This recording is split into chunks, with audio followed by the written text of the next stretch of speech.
Along with Eric Karros. Phillies won the series opener last night 3-2 as Ryan Howard came to the plate in the ninth inning of a tie game, Eric, and hit a game-winning home run. Well, you know, this Philadelphia ball club has many superstars, but when you talk about one guy that can carry the ball club, and we're speaking about Ryan Howard, he had the big home run last night, and in 76 games in his career against the Atlanta Braves, 74 RBIs. He can do it, and if he gets hot right now, the Phillies may separate themselves. Well, the Braves looking for some revenge here this afternoon. Phillies led the division by as many as 7 games earlier this season, but the Marlins and the Braves are chipping away. It's the Phillies and the Braves coming up from Atlanta on Fox.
.48, a Major League leading 36 wins away from home. The Phillies batting order brought to you by Taco Bell. Think outside the bun. Shortstop Jimmy Rollins leads off, followed by center fielder Shane Victorino. Second baseman Chase Utley hits third. Ryan Howard in the cleanup spot. Then right fielder Jason Worth. Left fielder Raul Ibanez. And the bottom of the order, third baseman Pedro Feliz. Catcher Carlos Ruiz. And the Phillies pitcher Cole Hamels. As the Phillies get set to face 34-year-old right-hander Kenshin Kawakami for the second time this season. Well, and he's been pretty good for them this year, no question about it. He doesn't have the record, though, that stands out. He's only 5-9, but he's pitched a lot better than his record has indicated. 5-9 in 21 starts. The sprint pitcher profile for Kawakami. Well, the bottom line is he has to get run support. In his 10 starts at home, he's only been given 14 runs to work with. He's got to establish that forkball as well. It's not his out pitch, but if he can establish the forkball, then he can throw the fastball on the inner half of the plate and neutralize this strong Philadelphia offense. 112 career wins during his 11-season career in Japan. Kawakami beat the Phillies at Citizens Bank Park 4-2 back in May. Reach for the perfect combination.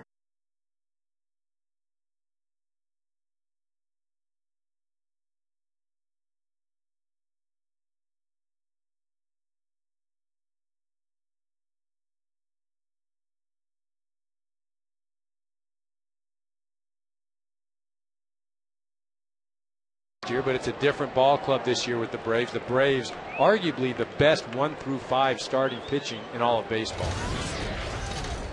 Jimmy Rollins will lead things off, and the first pitch from Kawakami is lifted in the air to the left side in foul territory. And a nice catch made by Chipper Jones right in front of the photographer's pit to the left of the Phillies dugout. Well, a nice job, Chipper Jones, getting over to the wall, knowing where he is. That's the advantage of playing at your home baseball field. You're very familiar with the nuances, where things are. He gets over there, just stretches out, grabs it with a nice play to start the game.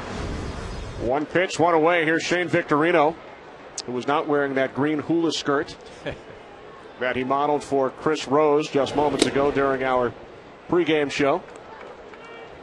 Shane and Chris getting together at the All-Star game.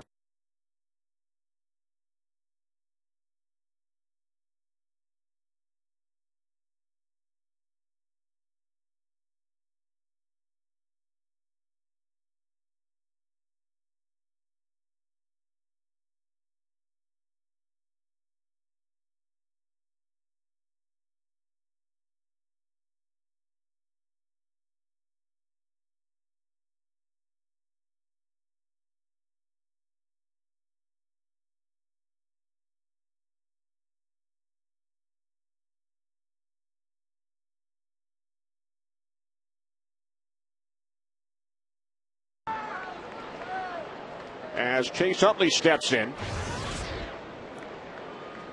Utley hit a 2-run home run last night in the 4th inning.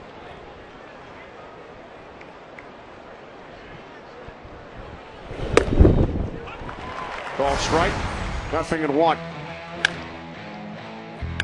This gave the Phillies a 2-1 lead. Number 24 for Utley off Jair Jurgens.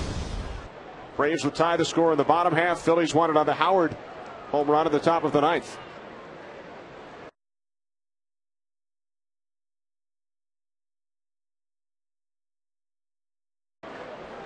See Jurgens right there. He threw a great ball game last night. Held this Philly offense at bay. Unfortunately, Soriano gives up the home run to big Ryan Howard in the 9th.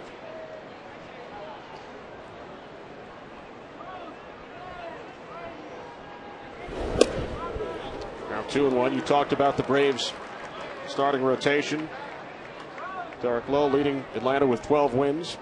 Javier Vasquez having an outstanding season. Jurgens 10th in the National League in earned run average. Tommy Hanson, the National League Rookie of the Month back in June. Off-speed pitch missing away, 3-1. Look at Javier Vasquez, second in the National League in strikeouts. Well, and that's something that, you know, you tend to overlook. You think the strikeout pitchers, the Randy Johnsons a few years ago, you know, guys that'll just blow you away. But Vasquez, always up there every year in the strikeout leaders. Full count, 3-2 on Utley.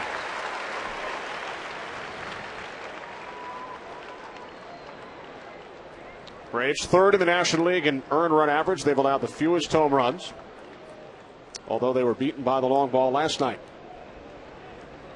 Well, it's a testament to their pitchers. Also, this ballpark, not known as a hitter's ballpark. Payoff pitch to Utley. Fouls it off down the left field line.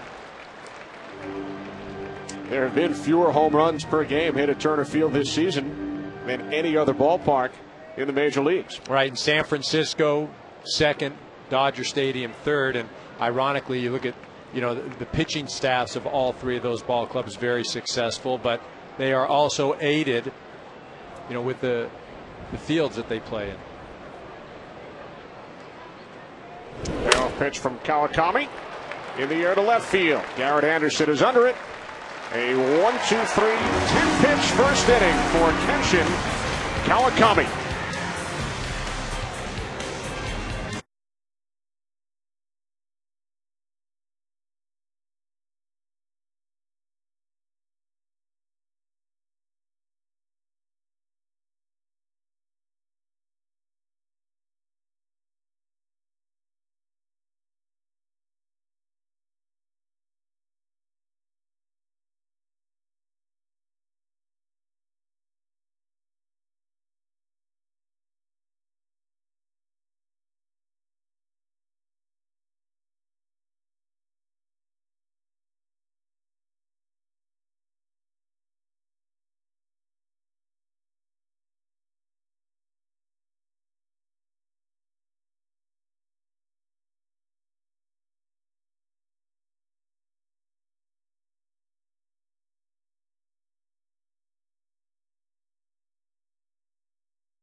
Chipper, Atlanta with a record of 60-55 this season. Their batting order brought to you by Taco Bell. Think outside the bud. Center fielder Nate McLeod leads off, followed by second baseman Martin Prado. Chipper Jones hits third. Brian McCann in the cleanup spot. Then the shortstop Yudel Escobar. Left fielder Garrett Anderson. Right fielder Matt Diaz. First baseman Adam LaRoche. And the pitcher Kawakami as the Braves face 25-year-old left-hander Cole Hamels, the 2008 World Series most valuable player. Hamels this season just 7-7 in 22 starts. An earned run average just under 5. The shortstop Rollins charging. Throws out McLeod. 4 out, number 1, as we take a look at the sprint pitcher profile for Hamels. Well, what Cole Hamels has lacked this year has been command, and that's with all of his pitches. The velocity is there. The physical ability is there. It's the low.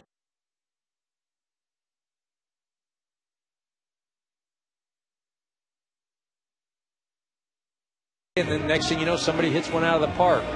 So Cole Hamels has not been as dominant as last year, but he hasn't been as bad either as some people would like to make it out to be. The Phillies 12-10, and Hamels starts this season. One away. Here's Martin Prado. Prado batting .313, swinging at the first pitch, and he lifts it into shallow left.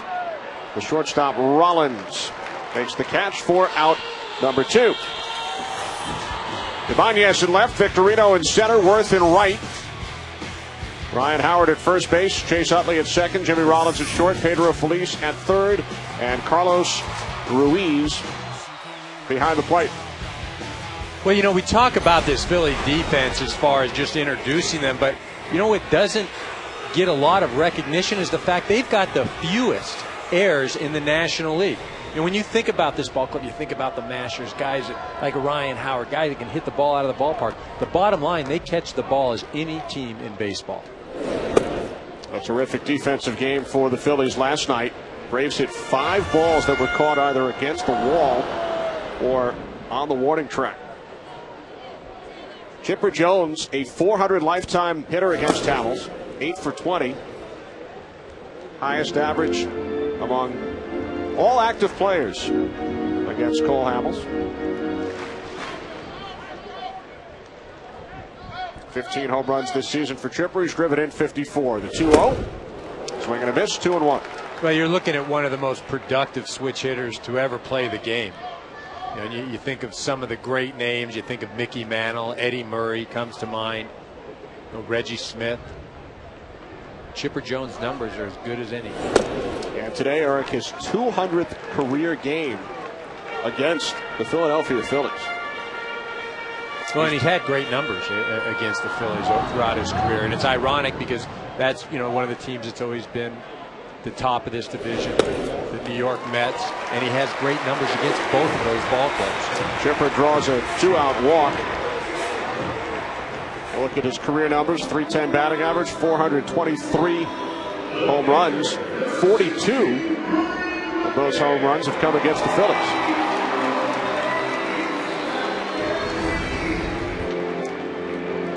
So the Braves with their first base runner of the afternoon as Brian McCann steps in.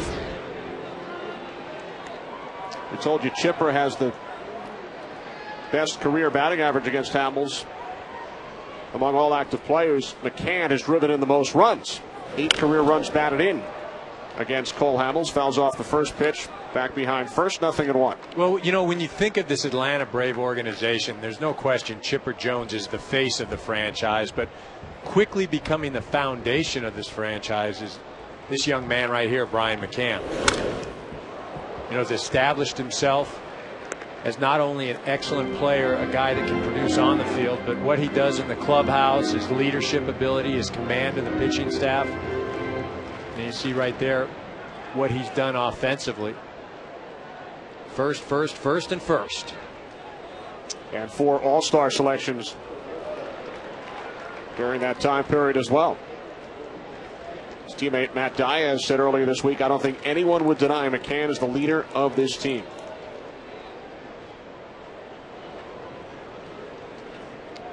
Jones takes his lead off first. The 1-2. Grounded foul. So McCann stays alive. Matt Diaz said even though McCann's a young guy, he's our leader. At his position, it calls for it. He commands our pitching staff, even though most of them are older than him. And all of us as hitters respect what he's able to do day in, day out.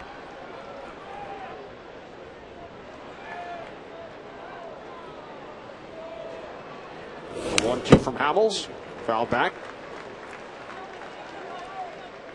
Cole Hamels facing the Braves for the third time this season. A win at home in early May. And he was shellacked here in Atlanta back on July 1st. Allowed 7 runs on 9 hits in only 4 innings. Braves won that game 11-1. 7-4 lifetime record against the Braves. He's beaten Atlanta more than any other club. 2 balls, 2 strikes, 2 outs. Rip foul back behind first.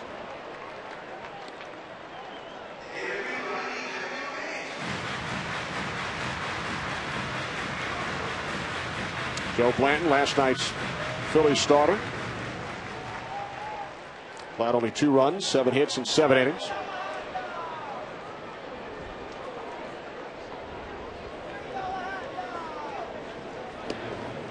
Well, you mentioned Joe Blanton and the nice start that he had last night. In their last 28 games, that the starters have given this Philadelphia ball club 19 quality starts. And that's something that, you know, if they start to get the starting pitching coupled with the offense, the fielding that shows up every day, you know, that's what I talked about. They could separate themselves as far as this division is concerned. You know, they had a hiccup last weekend against the Marlins, but, you know, their best ball still could be ahead of them.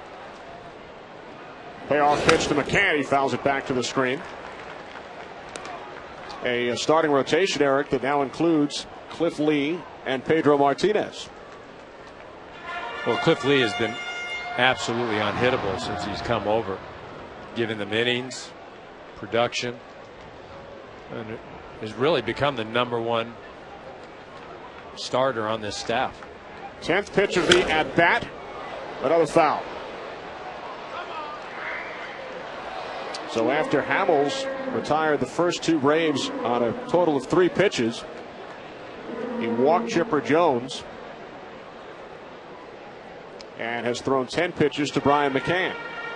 Well, I think this illustrates the command issue as far as, you know, what has hindered Cole Hamels this year. He hasn't been able to put guys away. He hasn't been able to throw that, whether it's a fastball, the change, or the curveball, to the spot he would want to. Thus, he hasn't been able to put hitters.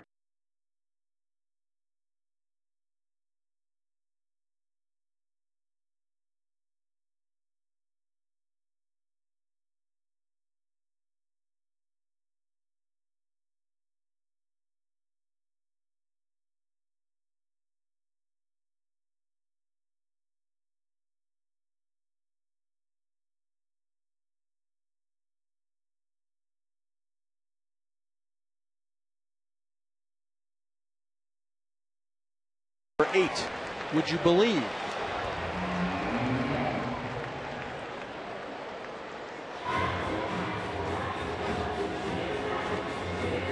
You know who's really loving this right now is Chipper Jones.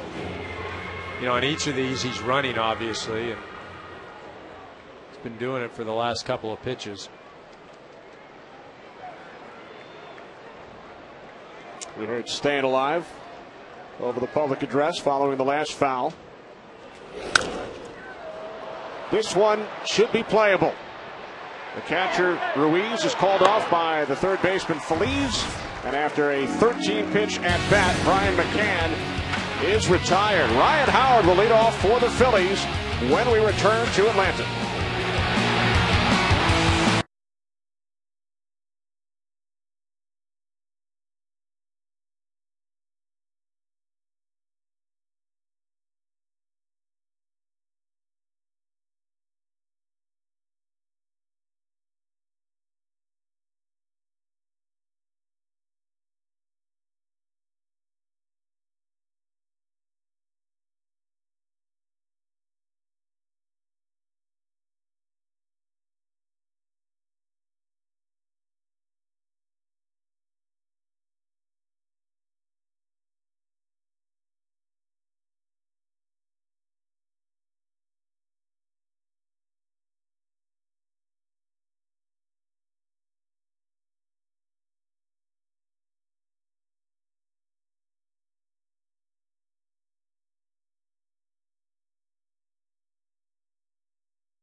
Gillette Body Wash is sponsored by Sprint. Get more done with Nextel Direct Connect, only from the Now Network.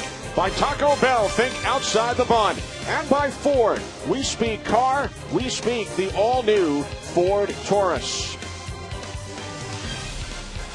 Top of the second inning here in Atlanta, Ryan Howard, the hero last night for the Phillies, will lead things off against Kawakami, and he fouls off the first pitch after we witnessed a 13-pitch at bat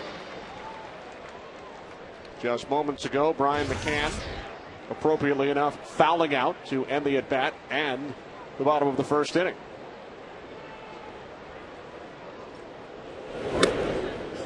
One and one, Howard. The game-winning home run last night, top of the ninth inning. Is 28th of the season. He's third in the league in runs batted in with 86.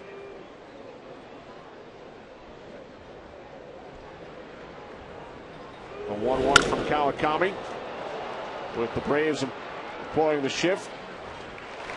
Howard flies out to the left fielder Garrett Anderson. One away. Time now for today's Ford keys to the game. Phillies have to score more than 3 runs. Only one time has an Atlanta starter allowed more than 3 runs. That was back in May. JoJo Reyes. Flawless fielding. Got to continue to catch the ball as well as anybody in the league. The Braves, they have to be patient with Cole Hamels. Don't go up there and start swinging at everything. He may not have his command. And at the end of the day, you've got to keep the ball in the ballpark against this Philadelphia ball club as they lead the National League in home runs. With 159, including 23 off the bat of Jason Worth, who's had an outstanding season. Worth takes a called strike, 0-1. Worth has already set a career high with 69 runs batted in. Fastball missing inside, 1-1. Worth, one of 4 Phillies who have already hit 20 or more home runs. Phillies, the only major league team with 4 20 home run hitters. Ibanez, Howard, Hartley, and Worth. Fastball in for a called strike, 1-2. Well, there's no question that they have the guys that hit the ball out of the park, and their field, Citizens Bank does play small. But again, that's not the only thing that this ball club does well. You talked about their prowess in the field, fewest errors in the National League. Something Charlie Manuel emphasized during spring training. Well, he talked about the emphasis, and he also talked about, the types of players he has, whether it's a Jimmy Rollins or a Chase Utley. Guys that take pride in the overall game, not just with their hitting or not just, with what they're doing, scoring runs or driving runs in. Spend just as much time out in the field working on their game defensively. 2 balls, 2 strikes. Raul Ibanez waiting on deck. Yeah, what an addition he's been. Basically carried this Philly ball club the first half of the season. Escobar to his right, fires across, 2 out.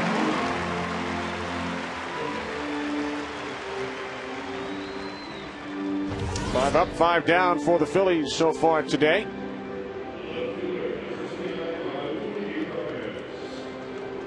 Kawakami, a 6-time All-Star in Japan.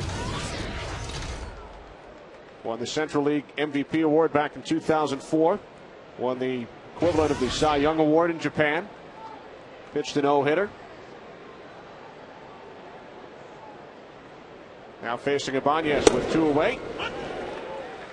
Called strike, 0-1. Brian Knight, the home plate umpire. Hunter Wendelstadt working down at first base. Dana DeMuth, the crew chief, out at second. And Doug Eddings is the third base umpire. 1-1 on Ibanez. 27 home runs, 7th in the National League. 78 runs batted in, ranking him 9th, despite having missed 24 games.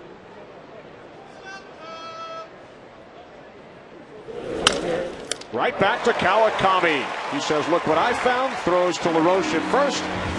Another 1-2-3 inning. Middle of the second, no score.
The Gillette Body Wash is sponsored by Bud Light Lime. The drinkability of Bud Light with the refreshing taste of lime.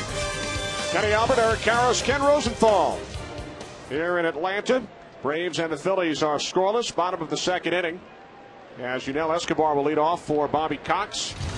Escobar leading the Braves with 60 runs batted in. Swings at the first pitch.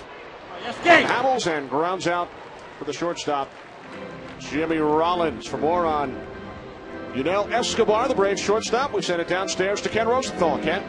Kenny, when we were here a few weeks back, there was a lot of talk about Yunel Escobar, his attitude, a lot of criticism in the media. Bobby Cox even pulled him off the field in the middle of the game. But when I talked to Chipper Jones about Escobar this morning, he was adamant that Escobar is one notch away mentally from being one of the top 1 or 2 shortstops in the National League. Chipper said, "I harp on the people of Atlanta, do not give up on this kid. He's one of the best shortstops, if not the best, that I've ever played with." And Ken, Escobar had a terrific month of July at the plate. .356 average. He leads the National League with runners in scoring position. Grounded out to the shortstop Rollins for the first out of the inning. Here's Garrett Anderson, the left fielder, having a terrific second half. Coming over to the Braves after 14 years in Southern California as a member of the Angels. And Anderson pops out for Rollins for out number 2. Time now for a DirecTV game break. Follow your favorite MLB team no matter where you live with DirecTV. Against his former club, pitcher Tom Gorzelani singles up the middle off Zach Duke, giving the Cubs a 2-0 lead. Then at the top of the 4th, Gorzelani strikes out Ronnie Cedeno swinging. Top of the 9th, Ramon Vasquez, fly ball deep left. And a great catch made by Sam Fold. Cubs win it 3-1. Cubs started the day 4.5 out of the National League Central. St. Louis Cardinals in first place. Cubs put up 17 runs yesterday. Derek Lee drove in 7. Another win for the Cubs over the Pirates this afternoon.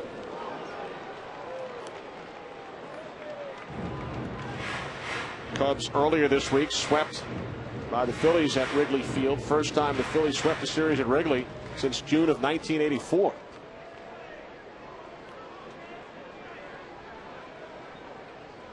A 1-1 to Diaz. Fouled off to the right side, 1-2. Well, and that's off the Phillies coming off of being swept by the Florida Marlins at home. Played very dismal baseball. Charlie Manuel, let the ball club have it after the game on Sunday. And, what's followed is, 4 straight wins.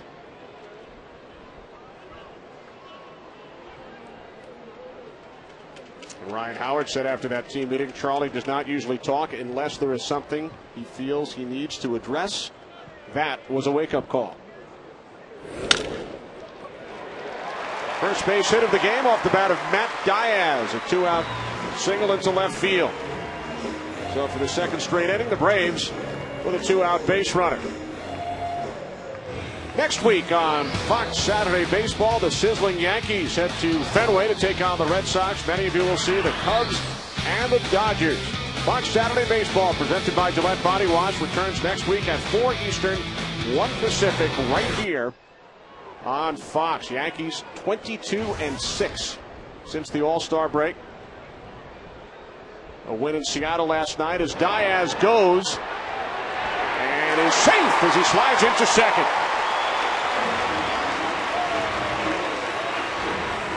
Well, really just a great jump by Matt Diaz. He's going on first move, even before first move. Ryan Howard does the right thing. He's coming in to catch the ball.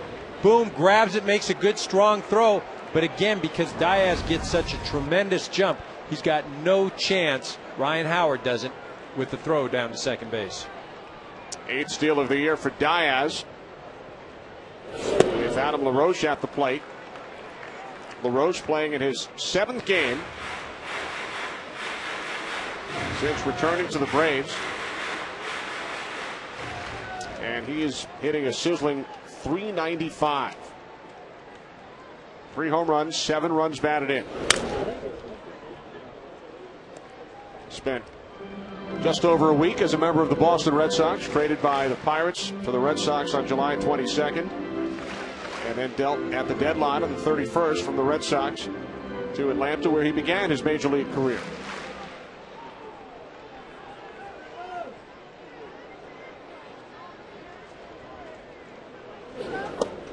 1-1, missing away. LaRoche has had some terrific second halves, and that is the case once again this year. Well, and they're hoping that, again, you see that career average in the second half. They're hoping that he continues that trend. And Ken Rosenthal, his teammates are thrilled that he is back in Atlanta. Absolutely, Kenny. He has a very unique demeanor. And in fact, Nate McLeod, who's played with him in both Pittsburgh and Atlanta, said yesterday, "I would die for his demeanor." And what the players are talking about is just how he stays so even-keeled, seemingly so laid back, while caring an awful lot.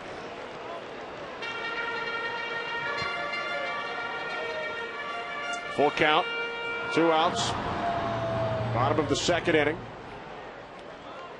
LaRoche with 2 career hits off Hamels. Both were home runs. Takes ball 4 inside. So LaRoche heads down to first. Braves have runners on first and second with the pitcher Kawakami stepping to the plate. Yeah, and that's not a bad pitch right there. Sure, he misses, and it's not a strike. You end up walking LaRoche, but you don't want to give him anything that he can hit. Start over, go against the pitcher right now, and get yourself out of the inning without giving up any runs.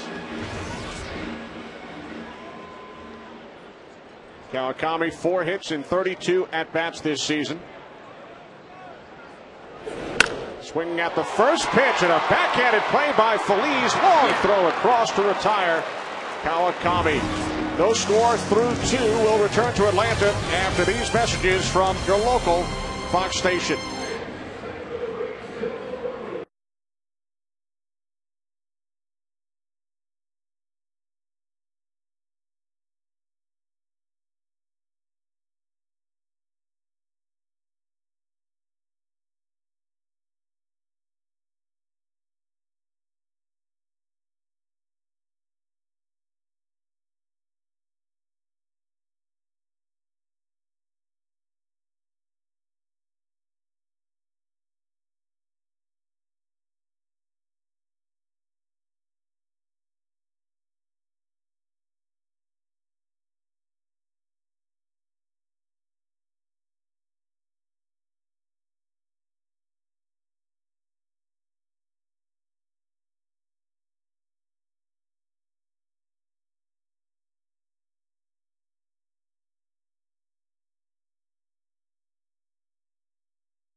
Baseball presented by Gillette Body Wash, the official body wash of Major League Baseball. Top of the 3rd inning in Atlanta. Kenny Albert with Eric Karros and Ken Rosenthal.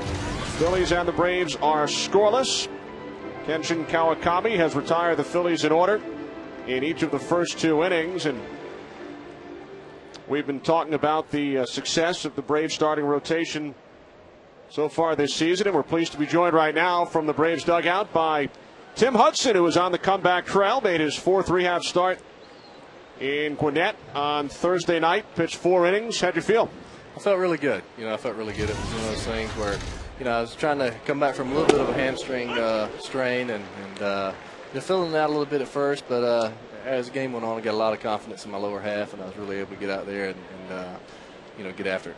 In your rehab process, what's excited you the most as far as your ability to throw the fastball, the forkball, just how good you feel the next day? Yeah, well, I'll tell you what, man. What I've been really pleasantly surprised with is my split finger.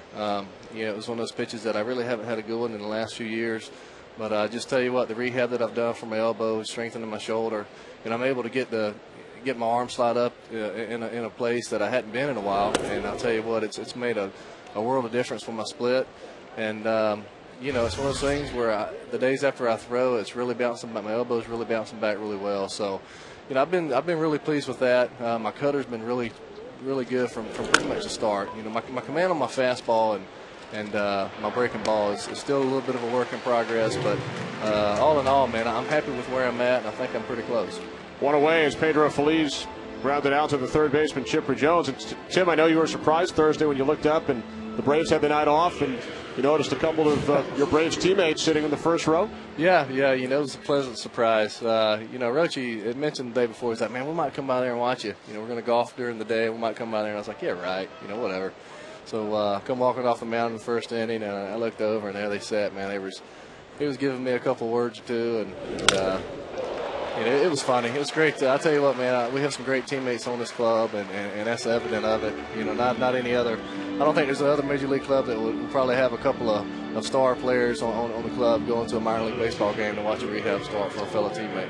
And you had a look at Brian McCann. There's Adam Gross. They were the two Braves teammates who showed up to watch you pitch on Thursday night. Phillies have their first base runner as Carlos Ruiz singled up the middle, and now the pitcher Cole Hamels at the plate.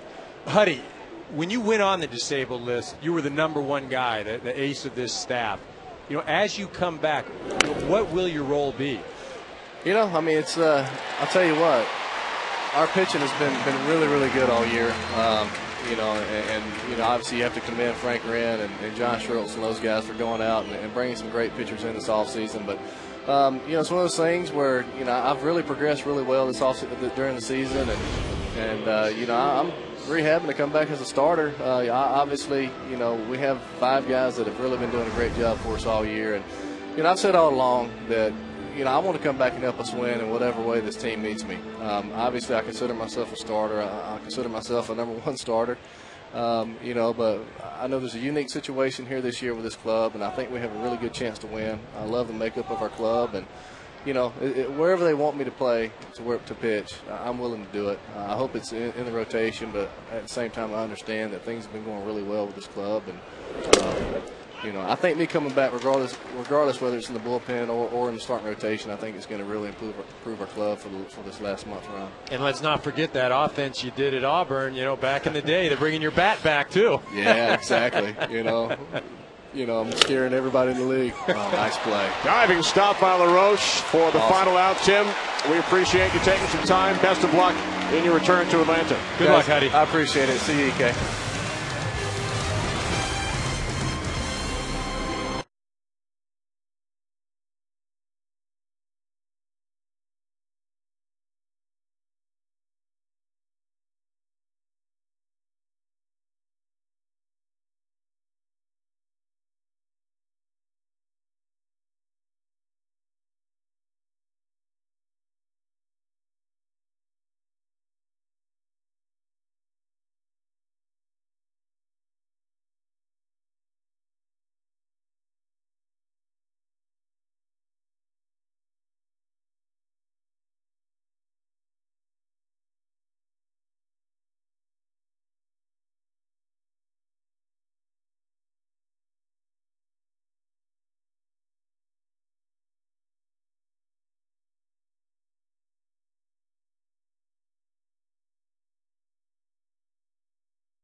Each team with one hit. Bottom of the third inning in Atlanta as Nate McLouth will lead off against Cole Hamels.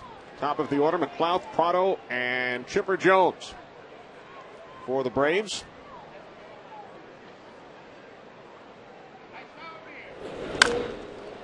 First pitch, backhanded by Howard, steps on the bag for out number one. Ken Rosenthal, I know you spoke with Cole Hamels yesterday about his up and down season here in 2009. Kenny, he said he is frustrated that he has not been able to contribute the way he did last season to the Phillies' success. Now, Eric, before you mentioned his poor command, there's the question of all the innings he threw last season, the freak injuries he had at the start of this season. But really, we forget, Cole Hamels is still a young pitcher, still finding his way. He told me at 25, I guess you're still supposed to be learning lessons, but when you have success early, you think you're going to skip that part. And Eric, you know it's not that easy. Well, you're exactly right. And I think we talk about that, the struggles that he's had. You couple that with, again, his inexperience. But the bottom line as well, too, in those 7 losses that he has, they've only scored 14 runs. And you're talking about one of the most prolific offenses in the game. And when he's only getting that kind of support, that's not going to help things, especially when you're not on top of your game. Ryan Howard in foul territory, has room, makes the catch for out number 2.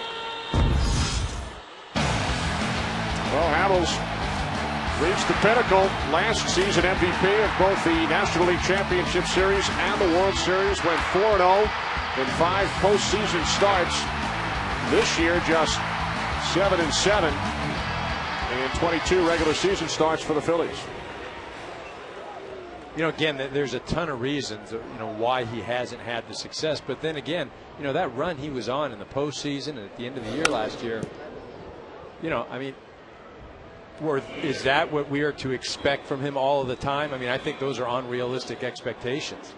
On the bottom line, he's taken the ball, he's gone out, he's thrown well, but he's not going to be dominant every single time.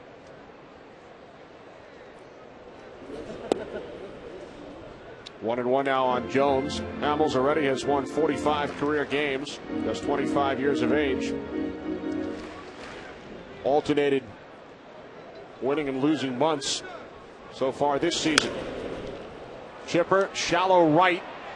3 Phillies converge and it drops in between. A base hit for Chipper Jones.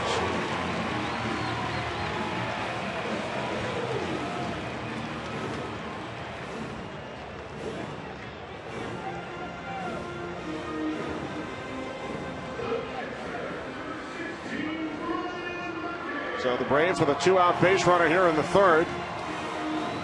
Remember, Jones was on first after he walked when Brian McCann came to the plate in the first inning and finally fouled out to Phillies following a 13-pitch at bat. Well, if there's anything that Brian McCann can say about that is he saw all of Cole Hamels' pitches.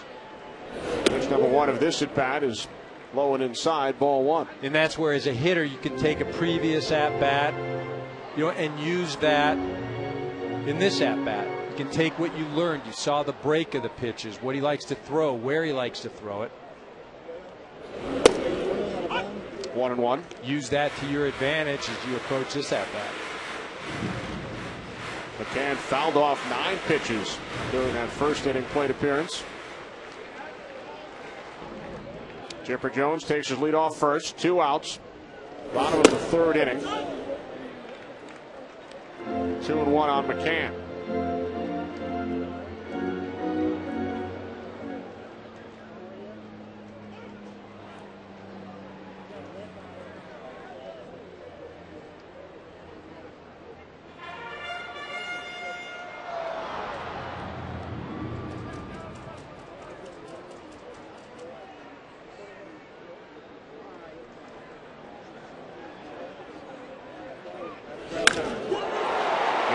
Deep center field, Victorino back. Victorino looks up. Home run, Brian McCann.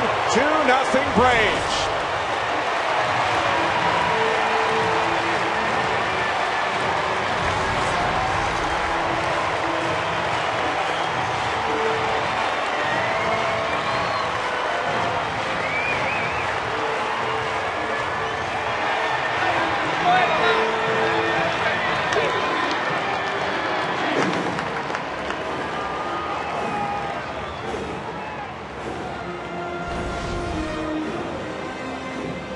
Ryan McCann getting extension again. I will say that previous at-bat where he fouled off so many pitches, allowed him to be successful in this at-bat. You see the extension that he gets, his pitch out over the plate, up in the zone. Ryan McCann stays right on. He knows right away that he got a hold of that thing. 2-0 now on Escobar. So McCann has seen 17 pitches over his first 2 at-bats. And on the 17th, he knocks it out of the ballpark. That makes it 10 career runs batted in for McCann off Hamels, more than any other player.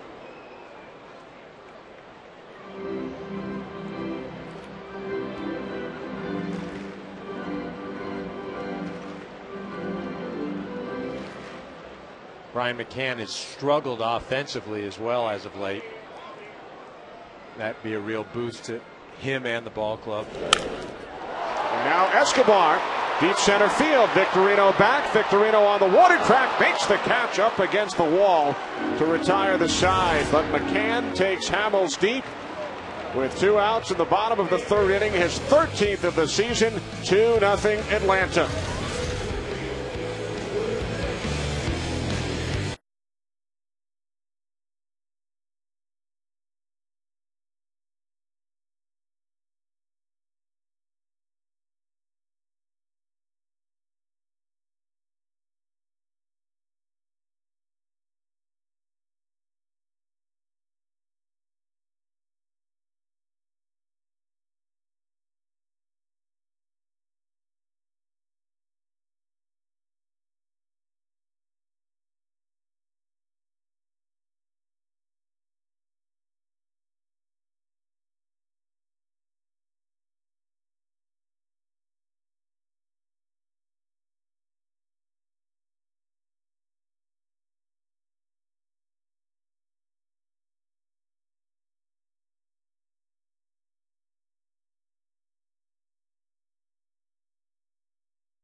Valspar, the beauty, goes on by Zantac, Hartburn, attacking Zantac, and by Chevy.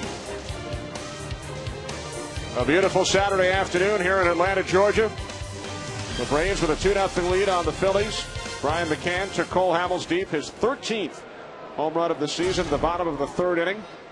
And now Shane Victorino leads off for the Phillies against Kenshin Kawakami here in the top of the 4th.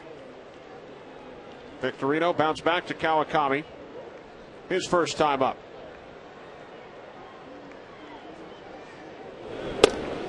We talked to Charlie Manuel about Victorino earlier today. Shane, a guy who was selected twice in the Rule 5 draft, first by the Padres and then by the Phillies. In Manuel's first season as manager, 2005, when Victorino was sent down, he could have left.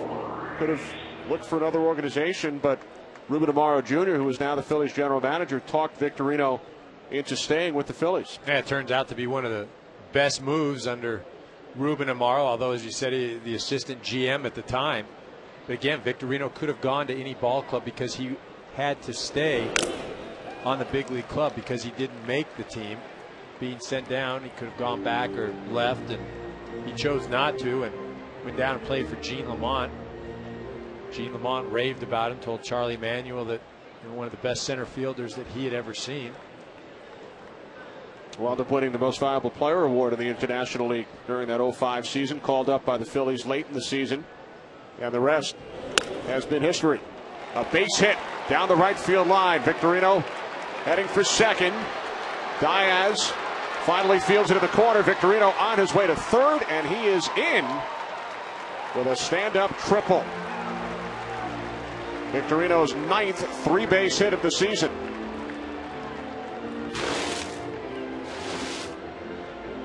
Victorino gets out in front of this ball and hooks it down into the corner. It doesn't come out. It just sits down there.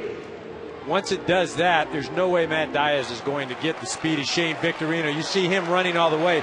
He sees it right there. And that's something, when the play is in front of you, you don't have to look at the coaches. You can make the decision by yourself. Victorino sees it before he gets to second that there's no play. He's hustling into third easily. Victorino now tied for the National League lead in triples with his former teammate Michael Bourne of the Houston Astros. Here's Chase Utley, flies to left his first time up. Takes ball one. Phillies have the leadoff man on for the first time today.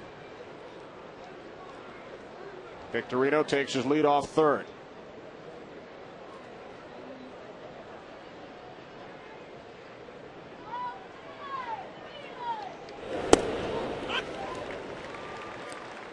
One and one on Utley with Ryan Howard waiting on deck.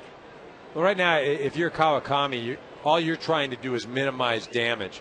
You're out there pitching. What you don't want to do is have a big inning right here. Accept the fact that, okay, Victorino will probably score, but that's the only run that you're going to try, or to try to keep. You don't want to have a big inning. I spit that out well, Kenny? That was pretty good, huh? Sounded good to me. Point is, what you don't want to do is start pitching around Utley, get him down to first. Ryan Howard comes up, all in the name of keeping Victorino from scoring. Forget that. Say he scored, but you're shutting down the middle of this lineup now.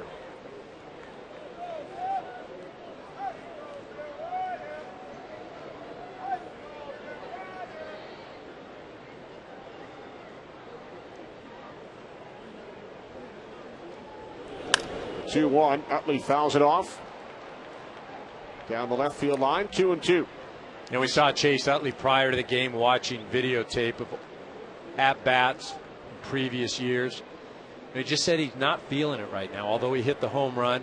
Doesn't feel comfortable at the plate. Trying to look for something that when he was having success, is there something he's doing? Is it the feet? Is it the hands? But at the end of the day, for a hitter, and as he said earlier, it's all about just feeling right at the plate.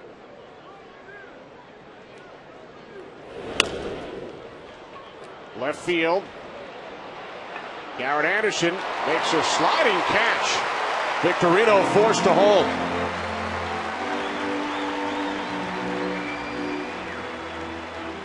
Garrett Anderson coming in and making a great catch, but really Victorino didn't do anything right on that as far as running the bases. Victorino has nowhere to go but to third base, because if Garrett Anderson does catch it, Victorino can tag up and score easily. But being halfway, he doesn't give himself or allow himself an opportunity to tag up. Now, the Braves are in a situation where, hey, they could possibly get out of here, without giving up a run. Poor base running right there by Shane Victorino. Even though you conceded the run a couple of minutes ago. Well, I didn't concede. I didn't know we were going to have bad base running. So Victorino remains on third. Here's Ryan Howard. Howard wide out to the left fielder Anderson, his first time up.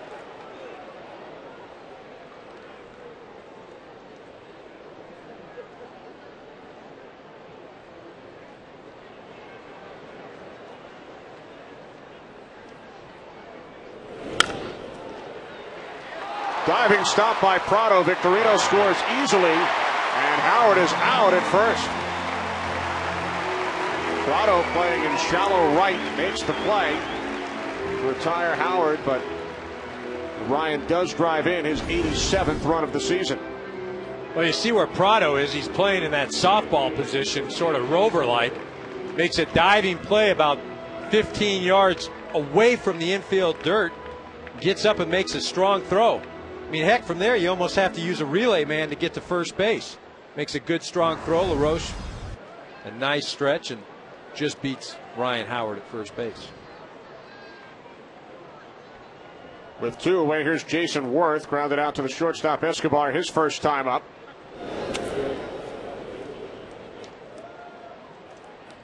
Braves scored 2 in the third on McCann's 13th home run.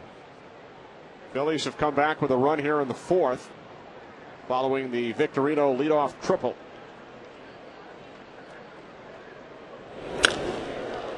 Worth shoots it into right center. The catch is made by McLouth to retire the side, but the Phillies score a run, middle of the fourth, 2-1 Braves.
Braves lead the Phillies 2-1.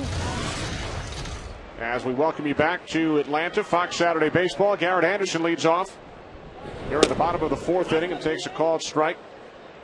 0-1. Anderson popped down to the shortstop Rollins back in the second inning. Anderson, Diaz, and LaRoche for the Braves here in the fourth.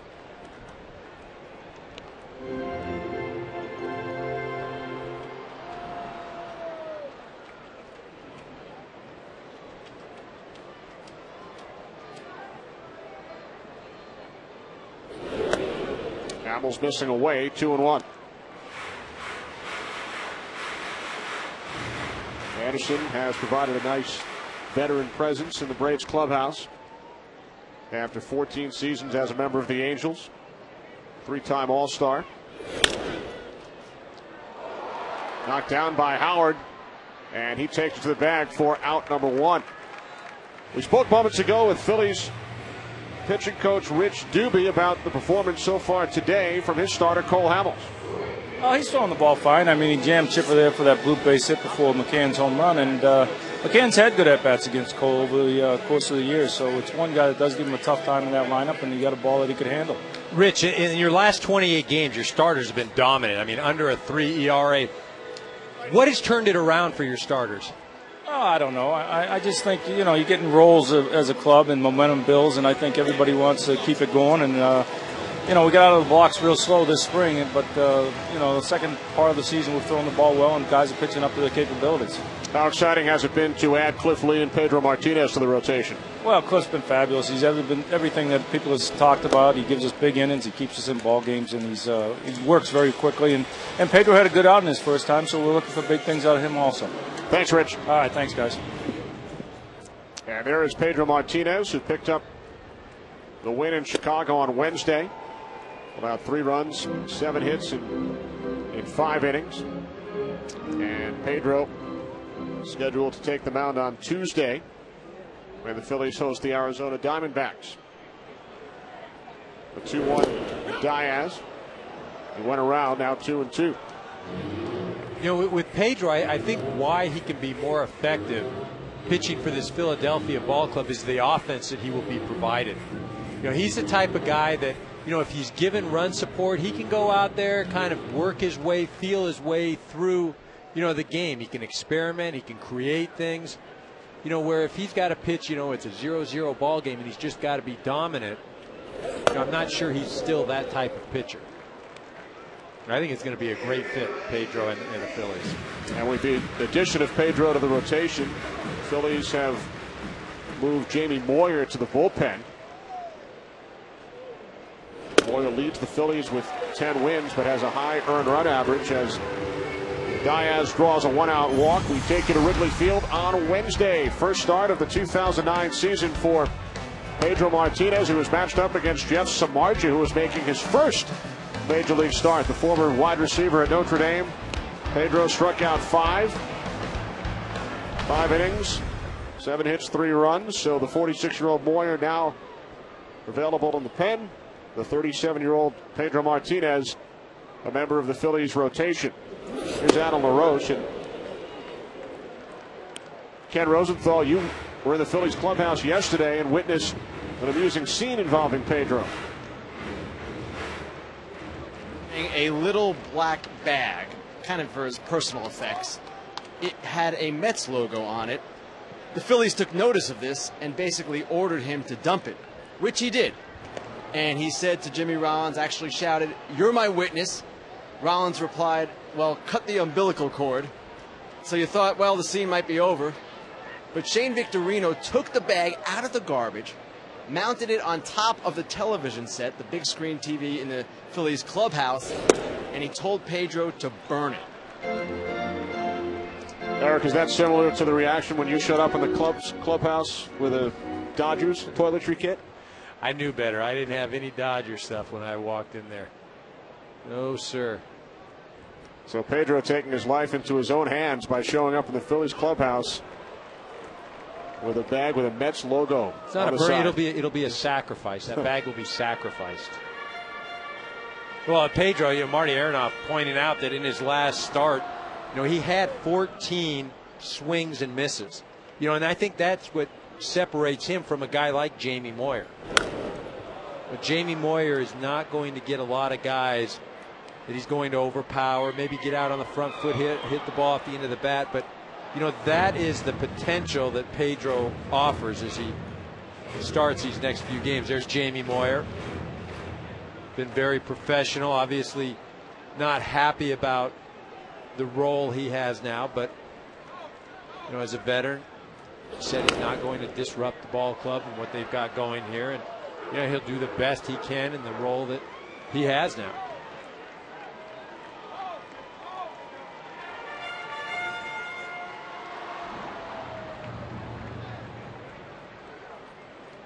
One ball, 2 strike count. Matt Diaz takes his lead off first as Hamels throws over. The only time, Eric, that Jamie Moyer has pitched in relief in the last 13 years. Back in 2004, the last 3 innings of an 18-inning game for the Seattle Mariners. Fastball missing inside, 2-2. Well, he doesn't have the stuff to come in and get you out of a big inning or blow somebody away in one at-bat. He's the type of guy that, if the game is lopsided one way or the other, then maybe he comes in and eats up 3 or 4 innings. But, Again, it'll be interesting to see how he is used in that Philly bullpen.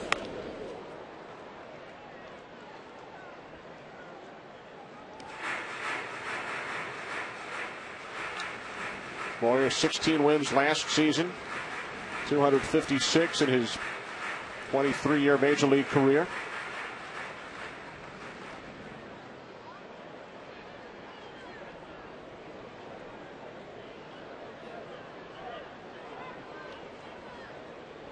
Two to LaRoche with Diaz on the move. He fouls it off to the right side.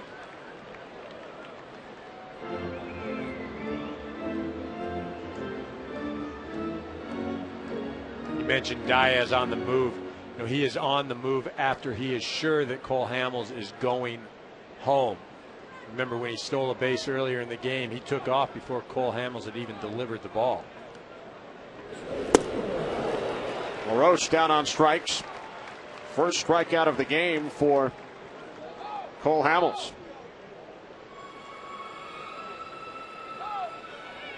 So now 2 away here in the bottom of the 4th inning. Kenny Albert with Eric Karros. Ken Rosenthal is with us downstairs. Braves leading the Phillies by a 2-1 score.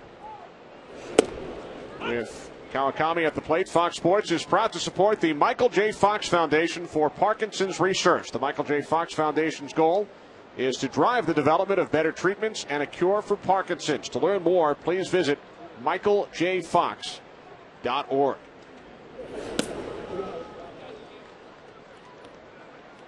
Kawakami came to the plate with 2 outs and runners on first and second in the 2nd inning, and nearly drove in the first run of his Major League career, but thanks to a nice diving play by the third baseman Phillies, turned into the 3rd out of the inning.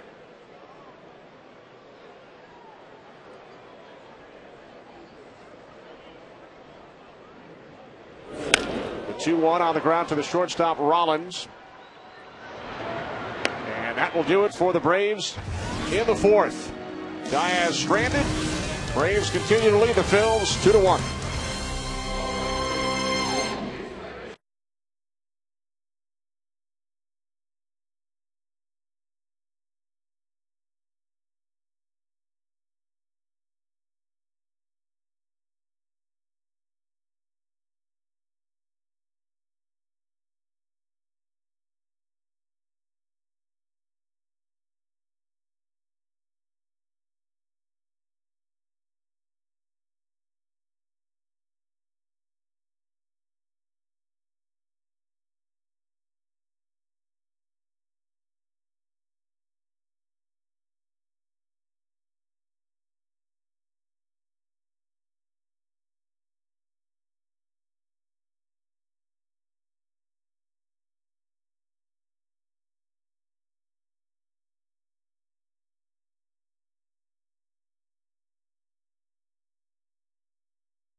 Shot In the bottom of the third inning, Phillies scored their run in the fourth. Shane Victorino, a leadoff triple, scored on a Ryan Howard ground out. 1 run, 2 hits for the Phillies, 2 runs on 3 hits for the Braves. Phillies have won 4 in a row, 4.5 game lead on the Florida Marlins in the National League East. Braves 6 out. Braves 3.5 games behind the Rockies in the wild card race. Raul Ibanez will lead off for the Phillies here in the 5th. Bounced down to the pitcher Kawakami, his first time up.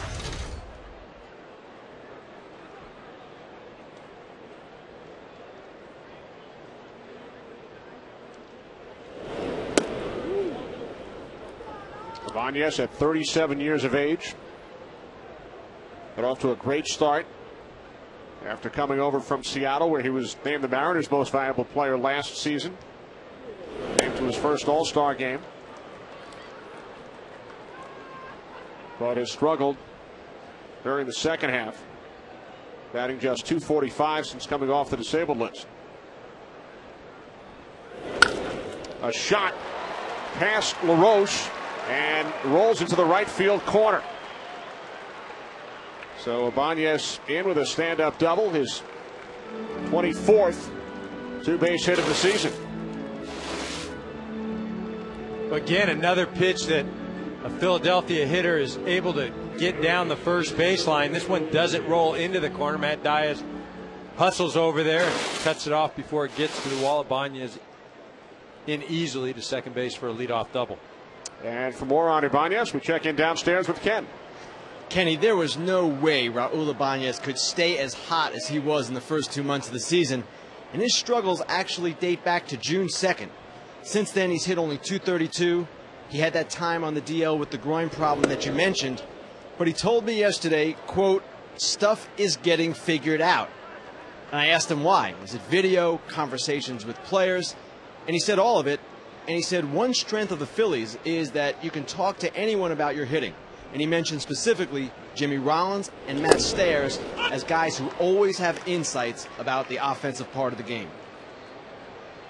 And of course, the manager, Charlie Manuel, terrific hitting coach through the years. That hit by Ibanez, only his second in his last 16 at-bats. And now Phillies with a base hit into the gap in left center. It rolls to the wall. Ibanez will score easily. Around second, heading for third is Phillies. And he slides in safely with the Phillies' second triple in the last 2 innings. Phillies with his 60th run batted in of the season. We are tied at 2. Well, this ball is just shot out to left center field. Not very often do you see a right-handed hitter hit a triple to left center. Garrett Anderson hustling after it, gets the ball in, but no play at third.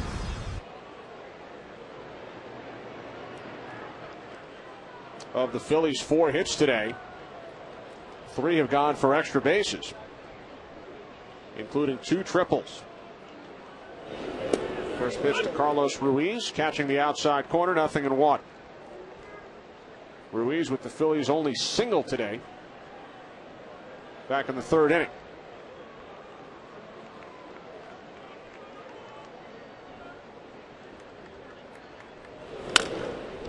Bounce to short. Escobar looking Phillies back to third, throws out Ruiz for out number 1. Time now for our Gillette Power trivia question. Who is the last pitcher with a .500 or worse record the season after winning a World Series MVP award? Cole Hamels, of course, the World Series MVP last October. Record at 7-7 so far this season. Here's Hamels at the plate. Chance to drive in a run.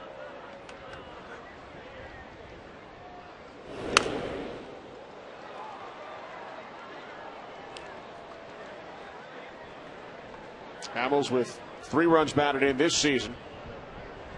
6 hits and 39 at bats. Had 17 hits last year.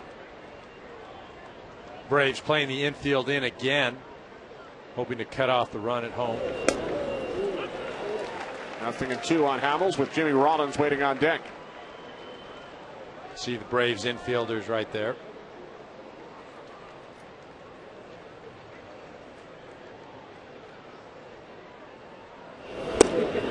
Hamels down on strikes. First strikeout for Kawakami.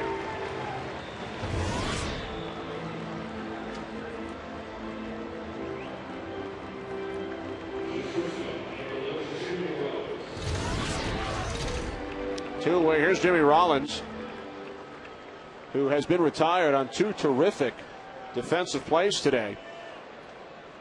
Back in the first inning, Chipper Jones with a nice catch just in front of the photographer's box. And then Adam LaRoche coming up with a diving stop on a ball hit by Rollins through the legs of the base runner Hamels back in the third. And really, Jimmy Rollins has been one of the few bright offensive spots for this Philadelphia ball club in August. I mean, coming into today, 314, 5 home runs, 16 RBI. It's slowly towards the third baseman, Chipper Jones, and he throws out Rollins. And that will retire the Phillies in the fifth. But they tie the score 2-2 here in Atlanta.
Bottom of the fifth inning in Atlanta. 2-2 ball game. Braves scored 2 in the bottom of the third. Phillies have come back with a run in the fourth and a run in the fifth. Top of the order, Nate McLouth steps in against Cole Hamels and takes ball 1. McLouth has grounded out twice so far today. Came over back in early June from the Pittsburgh Pirates. He'll be followed this inning by Prado and Chipper Jones.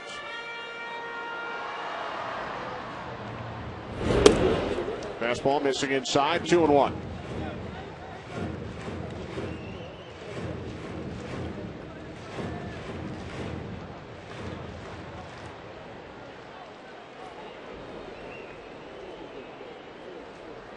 McLouth loses his bat.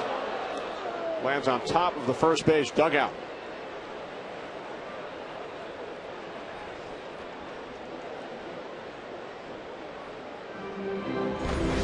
Tremendous bat toss right here. He goes foul by a little bit. Fortunately not into the stands. Good hop off of the cement too.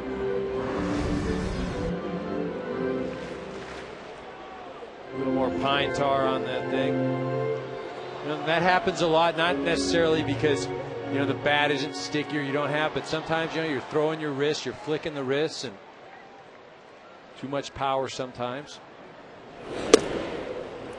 Hamels missing away. The count is full.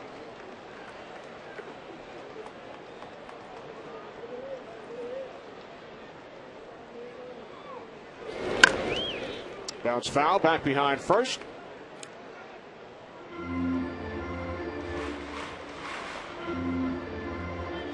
Martin Prado waiting on deck. 2-2 score, bottom of the fifth inning at Atlanta.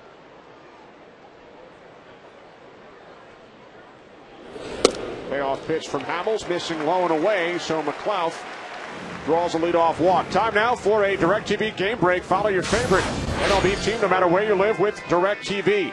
Matt Cain of the Giants hits David Wright with the pitch in the head. Left side of the helmet. David Wright would leave the game. Amazingly, Wright has played in every game this season for a Mets team that has been devastated by injuries to their stars. Jose Reyes, Carlos Beltran, Carlos Delgado. Terrific pitching matchup today. Matt Cain and Johan Santana.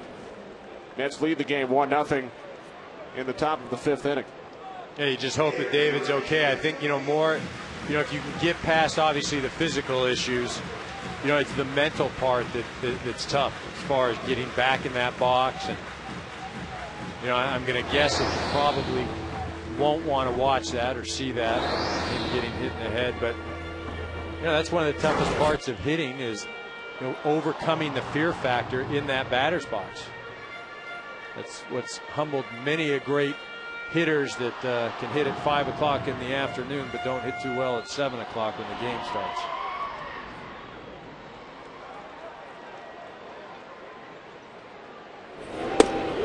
One on Prado. A week and a half ago, Brad Thompson of the Cardinals was suspended 3 games after throwing at the head of David Wright. That pitch did not hit Wright. But this one from Matt Cain did earlier this afternoon. Last ball missing inside, 2-1.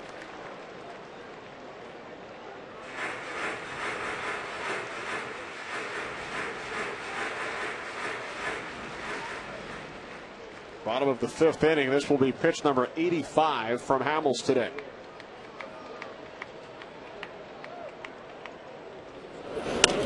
And Prado fouls it off.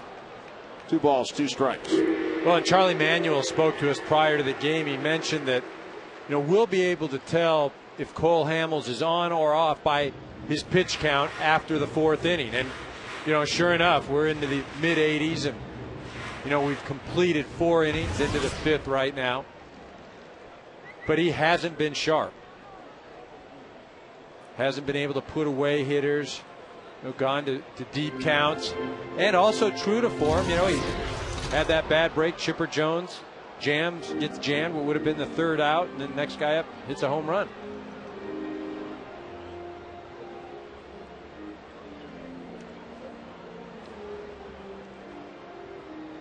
See something happen to Martin on the swing. Appears to be a leg injury.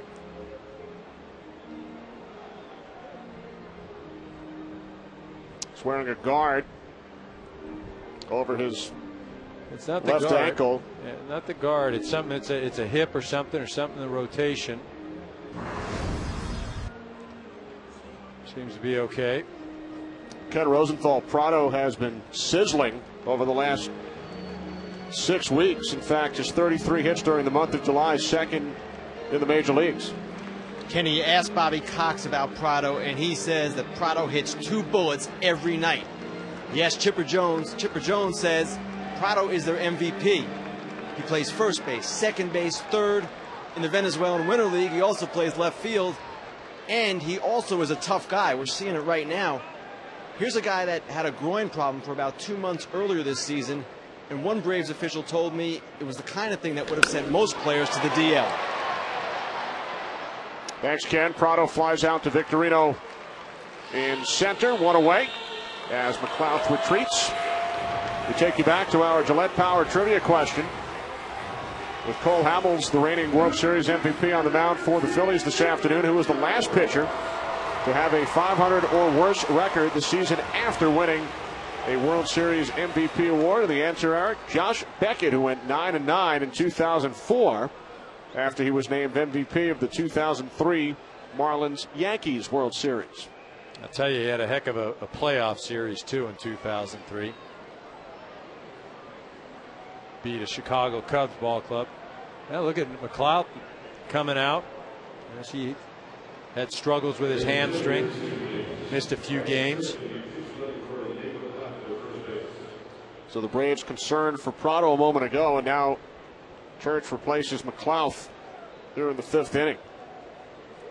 McLeod missed 4 consecutive starts earlier this week due to the hamstring issue. Chipper Jones at the plate. Chipper has reached base twice, walked in the first, singled in the third, came around to score on the McCann home run.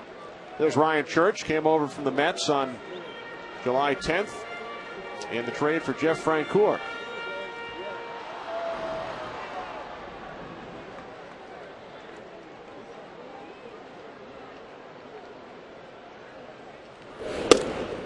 Fastball missing inside.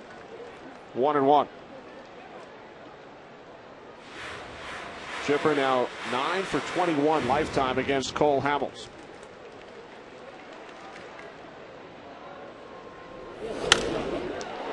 Center field. Victorino on the run. Victorino looks up. He's waiting, and he makes the catch up against the wall for out number 2.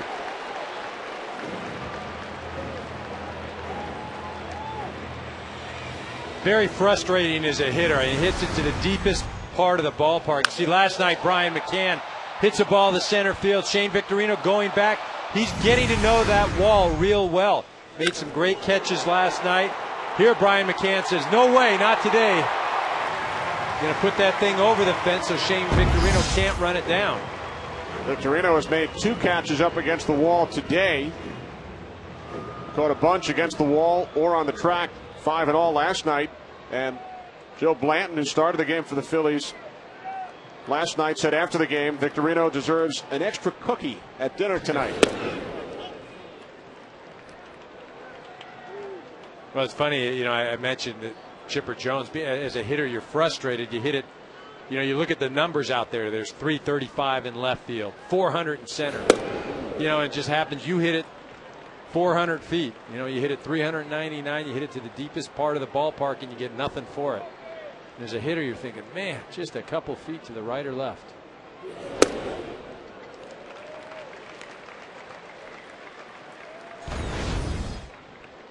You see, look at that extension. Look at the head down. I think that's the most impressive thing is that, you know, he's not looking to where he thinks the ball is going to go. He has seen that ball hit the bat. By doing that, he keeps his front shoulder in, able to make good contact. Great result.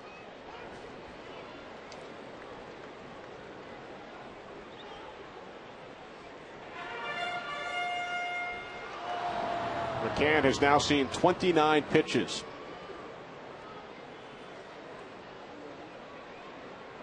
From Hamels today. Strike called on the outside corner. The count is full.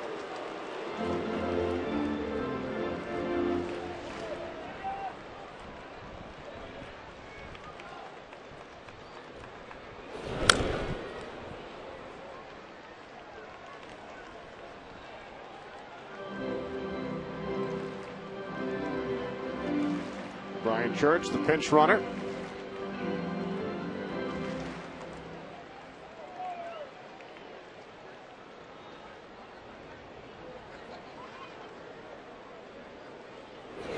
Pitch to McCann, another foul.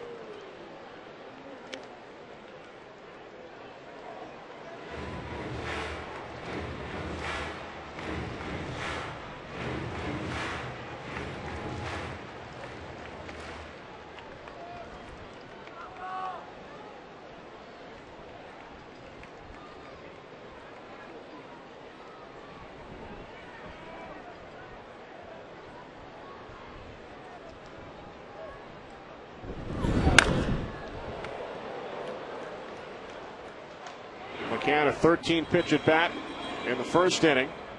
A 2-run home run in the third. Has seen 8 pitches during this at bat. Again, haven't seen many swings and misses, if any, in his 2 previous at bats.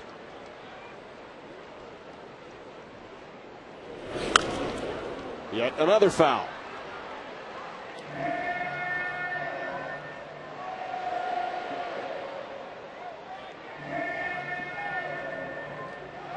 McCann Eric has fouled off 15 pitches today in his 3 at bats.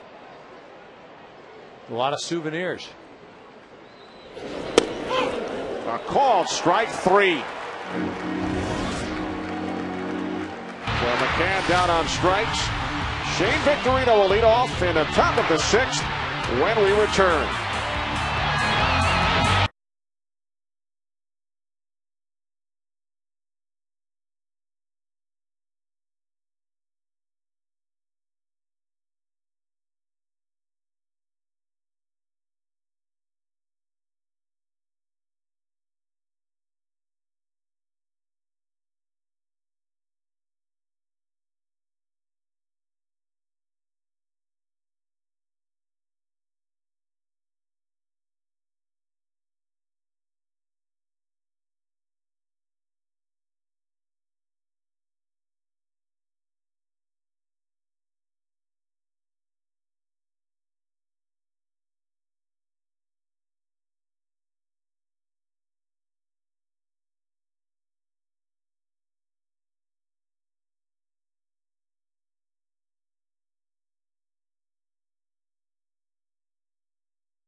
Team, no matter where you live, with NFL Sunday Ticket on DirecTV. By Progressive Insurance, the freedom to name your price. And by Catarrant.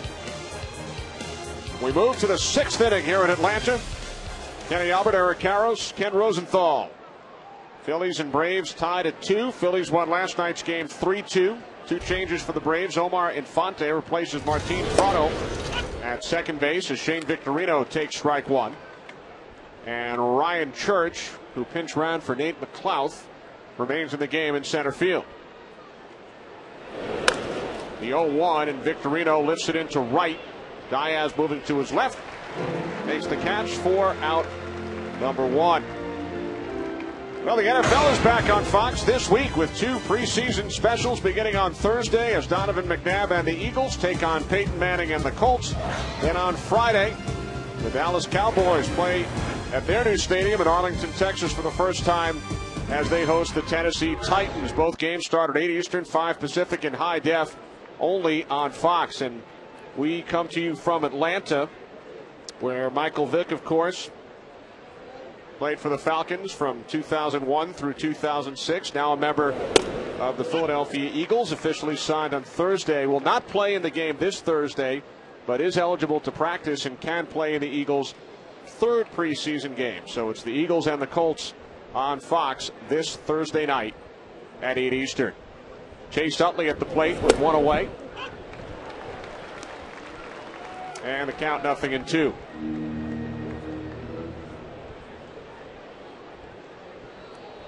Utley has flied to left field twice today. Robbed on a sliding catch by Garrett Anderson his last time up. The 0-2 from Kawakami. Interesting that, Chase Utley, remember he had the hip surgery, wasn't expected back until June, but was able to come back and be ready for the beginning of the season. And, Ryan Howard has won an MVP. Jimmy Rollins has won an MVP. But arguably this guy is the rock of the ball club. Defensively, offensively, the way he plays the game. And, of course, a fellow former UCLA Bruin. Probably one of his best qualities. You mentioned earlier that you were chatting with Chase as he was watching some video. Was that old Bruin video? Did I see some old Bruin highlights from the late 80s, early 90s? Black and white.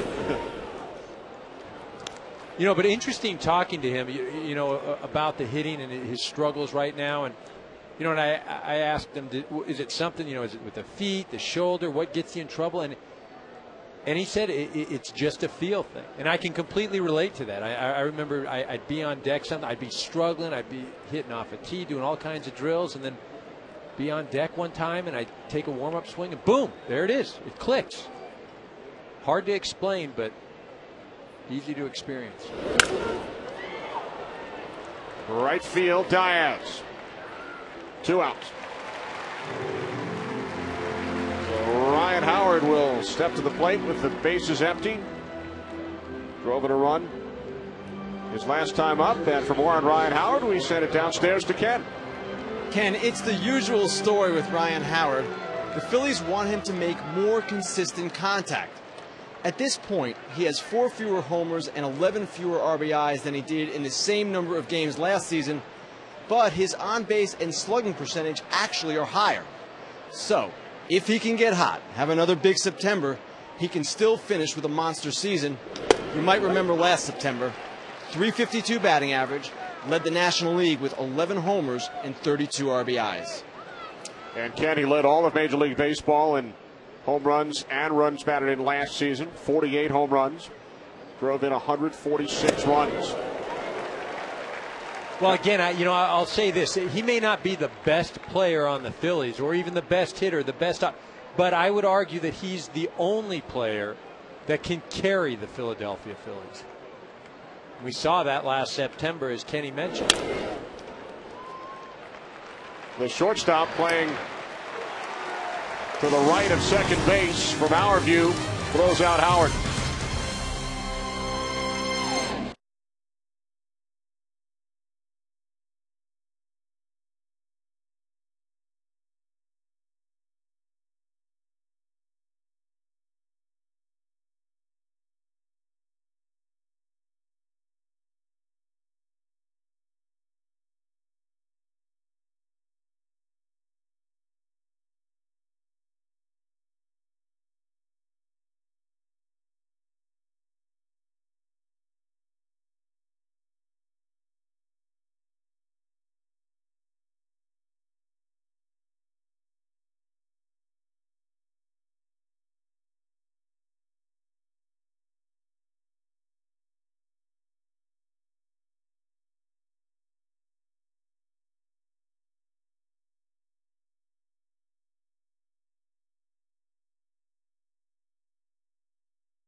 What that allows him to do is create more range, and then makes a diving play. You can check that out in our Flomax replay. Watch where this ball goes. Going to head right between the legs. Doesn't deter Adam LaRoche. He makes the play. That's our Flomax replay of the day. Nice job. So are you saying that first base is the thinking man's position? No, what I'm saying is that, the obvious play, though, or the obvious thing is everybody, wow, what a great dive. But he's unable to make that play unless he scoots back 2 or 3 steps from the runner. And he does that because the runner's not going to run. The pitcher is going home. So there's no reason to stay close to the runner. Move back, give yourself an opportunity to make a great play. 2-1 now on Escobar.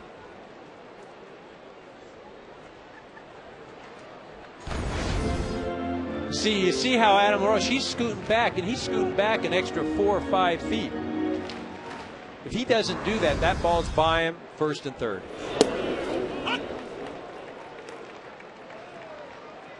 Two balls, 2 strikes. Escobar 0 for 2 today, leads the Braves with 60 runs batted in.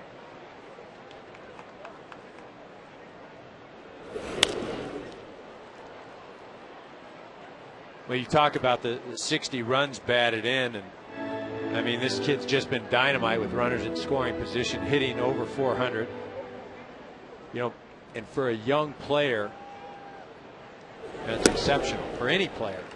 But for somebody his age with his experience to be able to produce in those situations, as Chipper Jones said earlier, you've got to give this kid a chance. And I'm sure he's going to do some things that might get you worked up, but he has the ability to be the best player at shortstop in the National League. Payoff pitched right into the glove of Ryan Howard on the line shot. So Escobar is retired for out number 1.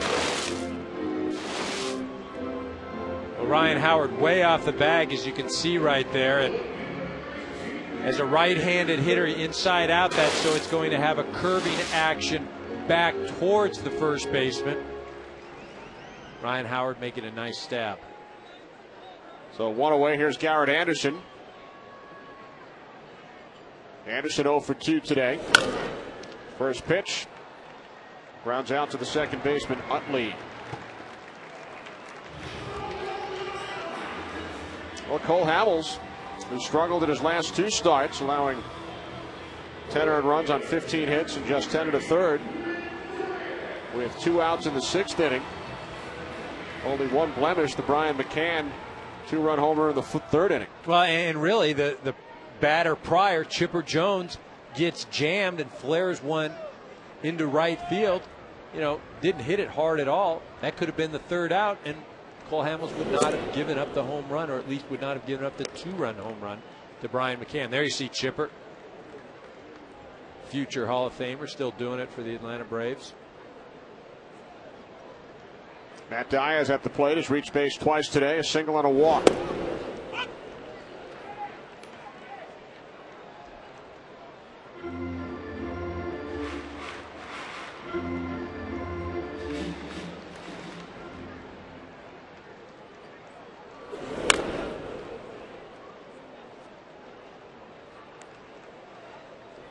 Hamels has not allowed a base hit since the McCann homer back in the 3rd.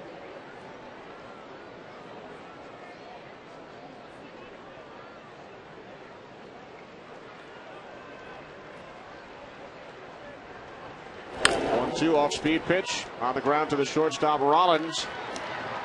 A 1-2-3 6th inning for Cole Hamels. Will return to Atlanta after these messages from your local Fox station.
Wash of Major League Baseball.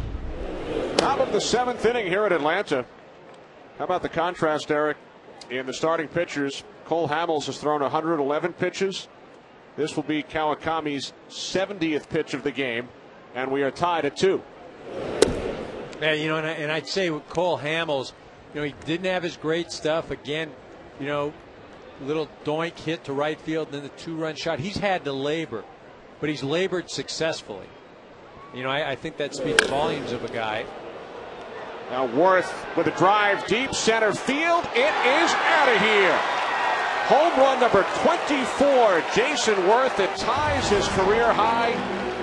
Set last season, the Phillies take a 3-2 lead. Well, and as we continue to expound upon the pitchers, sure, that's Kawakami's 70th pitch right there, but he's down 3-2. He's been much more efficient. But when he's had to make some pitches, for me, the Victorino at bat previously. But here, Jason Worth, this ball misses its spot over the inner half of the plate. Jason Worth, excellent power, excellent athlete. Drives the ball over the center field wall. And now Ibanez off the wall in left center. So Kawakami getting hit hard here in the 7th inning. A leadoff home run off the bat of Worth. And now a stand-up double for Raul Ibanez, his second 2-base hit of the game. Well, Ibanez gets a pitch. It's over the middle of the plate, waits for the ball to get in on him, and drives it out to left center.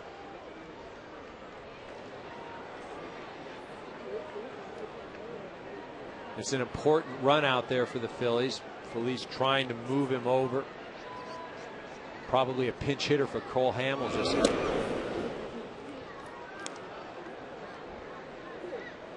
With Phillies right now, you could try to get him over, and people say, well, the pitcher's coming up, and they'd walk Ruiz, but I've got to believe because of the pitch count, Charlie Manuel would pinch hit for Hamels. Fastball missing inside. Phillies have 6 base hits today. 5 have gone for extra bases. Yeah, I mean, for me, the big hit so far is after the Braves went to a 2-0 lead. Kawakami gives up the leadoff triple to Victorino the next inning, and Phillies end up scoring a run. But right there, they could have just, if he could have just thrown up a 0 and shut him down, it's a 2-0 ball game, and at least the Phillies wouldn't have gained any kind of momentum.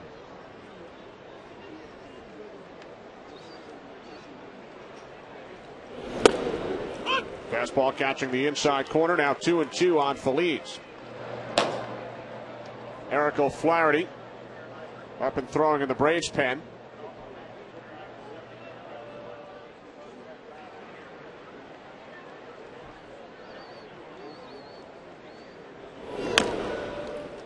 Kawakami with the throw to third. The tag by Jones, and Ibanez is out.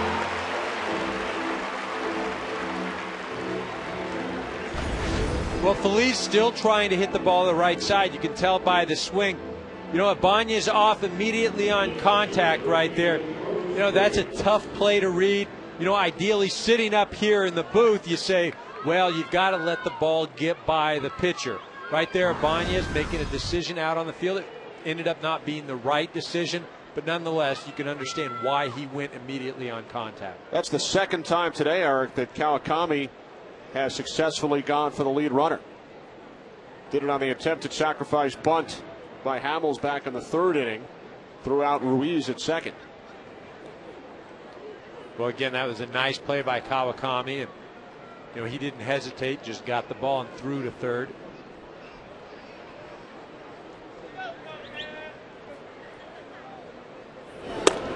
Ruiz takes ball 1.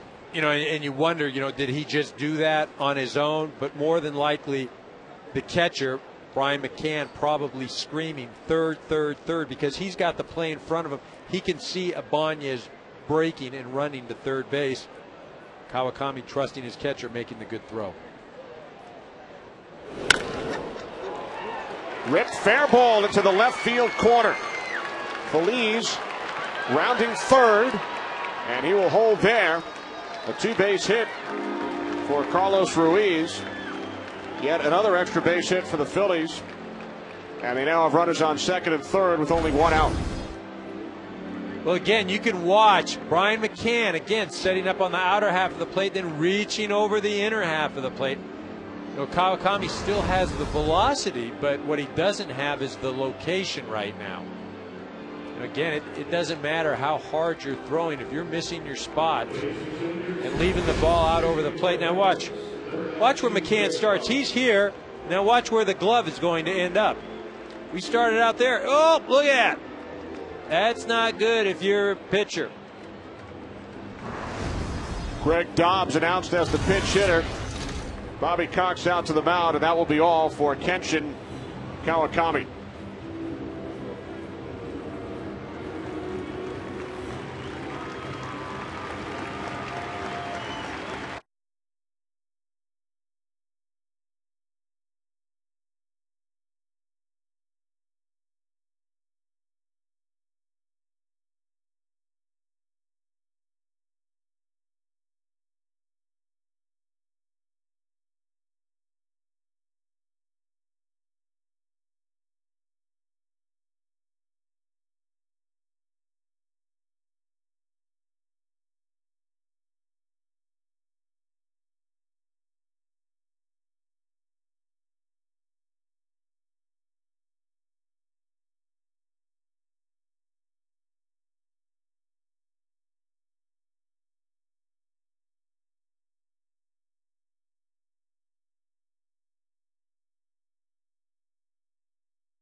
Third innings in front of his family, his mother watching him pitch today in the major leagues for the first time.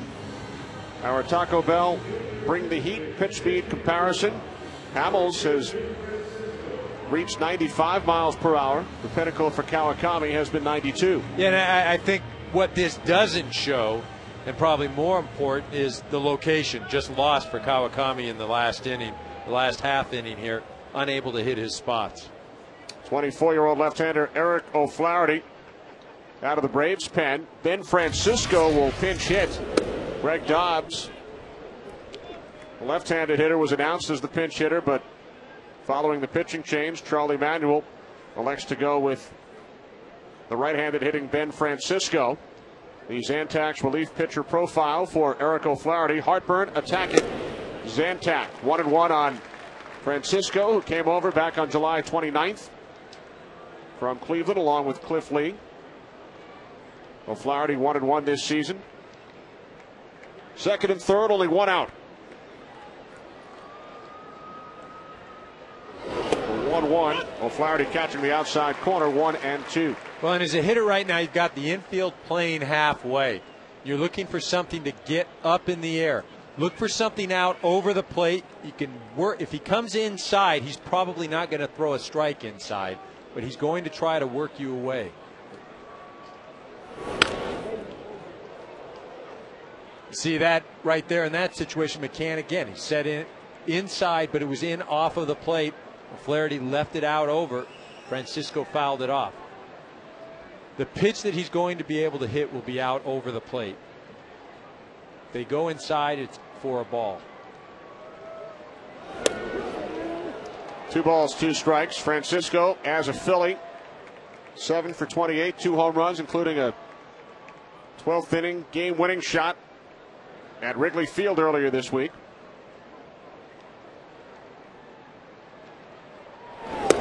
Full count. And see, that's where they're trying to get him out. Again, if they go inside, it'll be off of the plate, hoping to jam him. Rollins on deck, second and third, 1 out. Phillies with 1 run in so far in the inning. Francisco down on strikes. Now 2 away. You can now find Fox Sports on both MySpace and Facebook. Get breaking news, video clips, widgets, and more. Just go to myspace.com/Fox Sports or facebook.com/Fox Sports and join the community. And don't forget, you can also stay connected to Fox Baseball and especially Eric Karros on Twitter. Follow us at twitter.com/MLB on Fox. Have you been tweeting today? I did. I just sent one out. Said the ice cream is good here. Second only, and Brave fans won't like it, second only to Philadelphia. Love doing games there. I know you've gone for the ice cream at least 2 times so far today. 2, I think, yeah. But I had a big cup. There's Rollins. Marty Aronoff, aside from tabulating all the numbers down on the field, keeping track of how many times Karros has headed back to the press room for a couple more scoops of ice cream. 1-0 to Rollins. Ball 2. Rollins 0 for 3, has not gotten the ball out of the infield today. There's Phillies at third. Ruiz on at second. Worth led off the inning with a home run to center. His 24th of the season, giving the Phillies their first lead of this game. Infante charging, and his high throw is gathered in by LaRoche. The speedy Rollins is retired. Jason Worth ties his career high. Home run number 24, 7th inning stretch time at Atlanta.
Powerful clean without dry skin, and is sponsored by Hyundai. Now Hyundai Assurance can even lower your price at the pump. And by Pepsi. Pepsi is the official soft drink of Major League Baseball. Bottom of the 7th inning here at Turner Field in Atlanta. Braves scored 2 in the 3rd on a Brian McCann 2-run home run. But the Phillies have come back with runs in the 4th, 5th, and 6th. Cole Hamels, the pitcher of record for the Phillies, who have a 1-run lead, and Scott Air will make his 36th appearance, the veteran left-hander, out of the Phillies bullpen, with Adam LaRoche leading off for the Braves. And Greg Norton has come out into the on-deck circle to pinch hit for the pitcher O'Flaherty. LaRoche today, a walk in the 2nd inning, struck out in the 4th.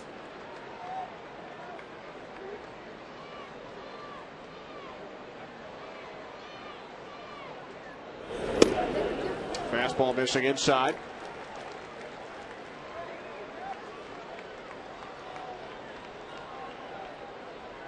There's Norton.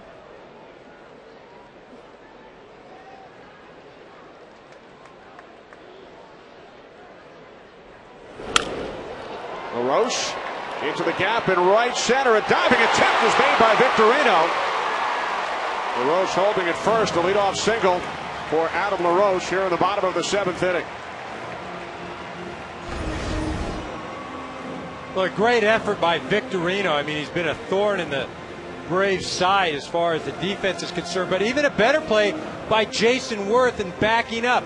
He's hustling over there. With Victorino makes that effort, somebody has to be behind in case it gets by. It does get by. Jason Worth there gets it in, holds LaRoche to a long single.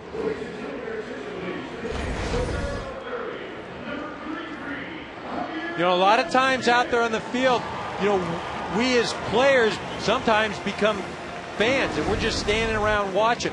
But a lot of credit, Jason Worth hustling over there, backing up his center fielder, Shane Victorino. Norton called back following the LaRoche single. Javier Vasquez, who leads the National League with 13 sacrificed bunts, will pinch hit for O'Flaherty. Vasquez, scheduled starter for the Braves tomorrow in the series finale against Jay Happ, having a terrific season on the mound. 10-7. He's won his last 5 decisions, 8th in the National League in earned run average. Vasquez bunting foul, 0-1. Well, and another reason that Bobby Cox is forced to put a pitcher up there is already Omar Infante has been used going to second base. Ryan Church has gone into center field. If he uses Norton there, he's only got David Ross, the backup catcher, and Kelly Johnson left on his bench. You know, not a lot of options right now. And as we mentioned, Vasquez has had great success sacrificing this year.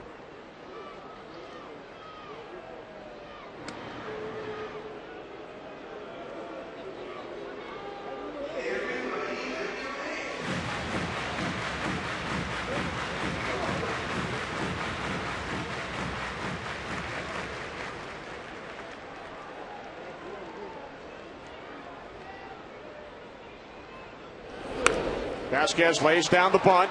Air the first. So Vasquez does his job, moving LaRoche over to second base on his 14th sacrifice of the season, which leads the National League. Well, Pepsi, the official soft drink of Major League Baseball, congratulates Mark Burley, who the fans have voted July's MLB Clutch Performer of the Month award, presented by Pepsi. Burley pitched the 16th perfect game in modern Major League Baseball history against the Tampa Bay Rays back on July 23rd. Learn more about the MLB Clutch Performer of the Month award at PepsiClutch.com. Here's Ryan Church batting for the first time. Came on as a pinch runner in the 5th inning for Nate McLouth, who re-aggravated his hamstring injury and is day-to-day.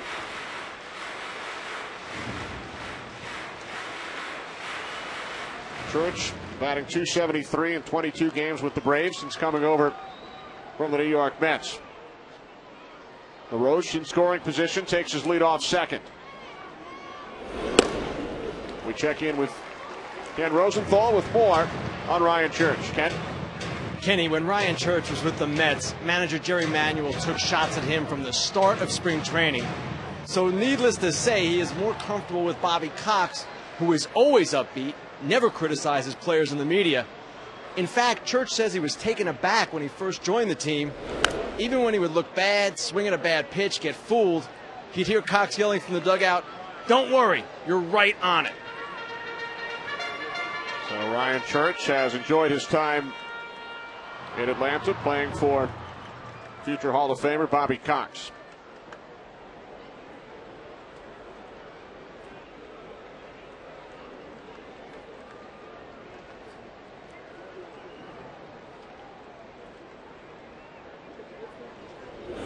Two-one, fastball missing inside.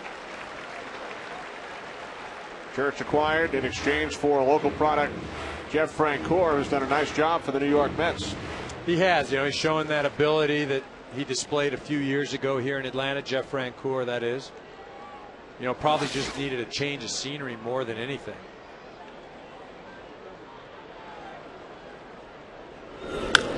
Three-one. Long run for the left fielder Ibanez, and he makes a diving attempt, but unable to make the catch.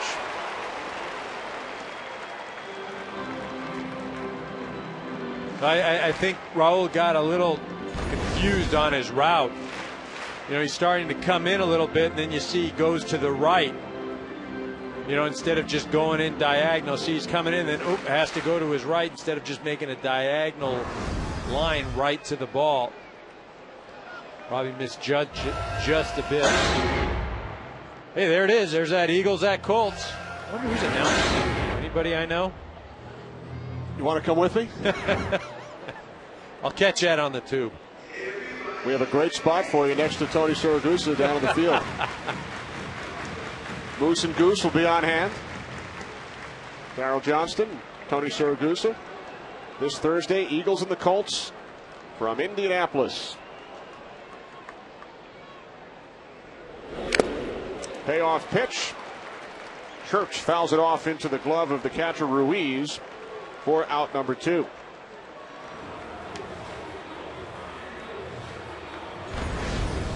Nice pitch here by Scott Air. Down and away. Gets Church to expand his zone, and Scotty's done his job. Leadoff single off the bat of LaRoche. Sacrificed by Vasquez. The strikeout of Ryan Church.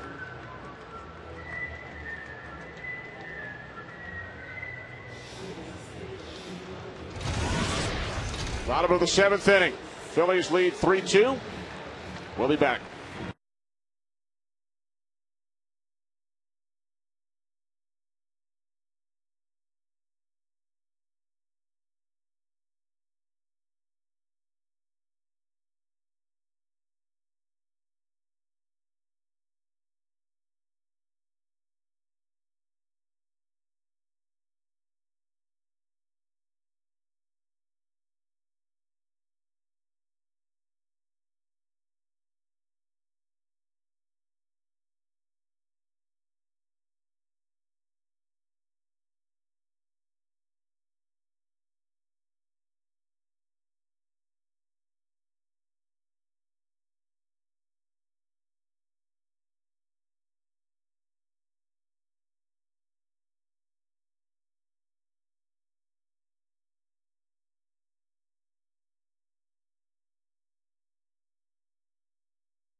Brett Myers, on the comeback trail from hip surgery, was scheduled to pitch 1 inning down in Clearwater tonight during a rehab assignment. But it sounds like those plans have changed, Ken Rosenthal. Yes, they have, Kenny. Myers slipped coming out of his truck and injured his eye. So for now, that rehab assignment is on hold. And yet he's still ahead of schedule. Remember, he went under hip surgery in early June, and it was expected that he would be out for the season. Well, he's trying to get back to help that Phillies bullpen before that. There are some skeptics about this, whether he's pushing too hard as he approaches free agency, but Myers is a hyper-competitive guy. All right, thanks, Ken. Omar Infante steps in to face Chad Durbin. They both came off the disabled list earlier this week, Infante and Durbin. Infante batting for the first time today, hitting .344 this season. LaRoche, the runner on second with 2 outs. And the Phillies leading by 1.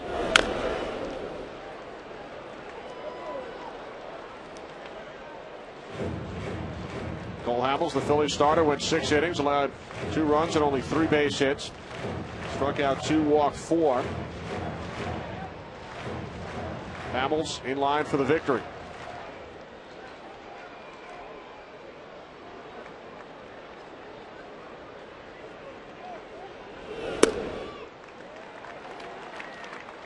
Well, as you mentioned, Durbin very instrumental in the bullpen success of this Philly ball club last year. Struggled, had the back issue, and then he felt like that changed his arm angle and was not successful at all first part of the year. But since he's been back, he's throwing pretty well. He strikes out Infante to end the inning. LaRoche stranded on second through 7. 3-2 Phils.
Making his 59th appearance, and he will face Shane Victorino, Chase Utley, and Ryan Howard here in the top of the 8th inning.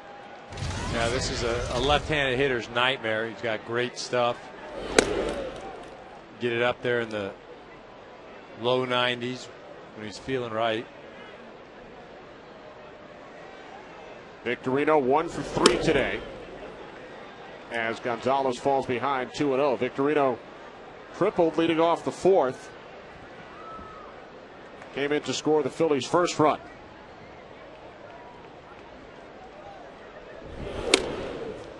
Ball 3.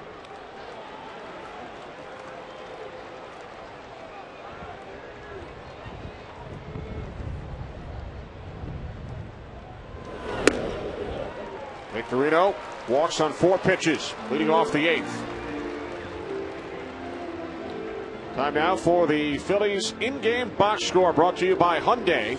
Introducing the all-new 306 horsepower rear-wheel drive Hyundai Genesis Coupe. 2 hits for Ibanez and Ruiz. Jason Worth, a solo home run of the 7th. The go-ahead run for the Phils. Well, it just goes to show you neutralize Utley and Howard. You know, Jimmy Rollins doesn't get on base, but yet you're still down 3-2 to this Philly ball club. You know, it's not just built around 2 or 3 guys. There's, you know, a number of ways that they can hurt you. Home run, base hit, speed. They've shown that today. Rollins, Utley, Howard, a combined 0 for 10. Fastball missing inside to Utley, so Gonzalez has thrown 5 consecutive balls since entering the game. Ryan Madsen up in the Phillies pen.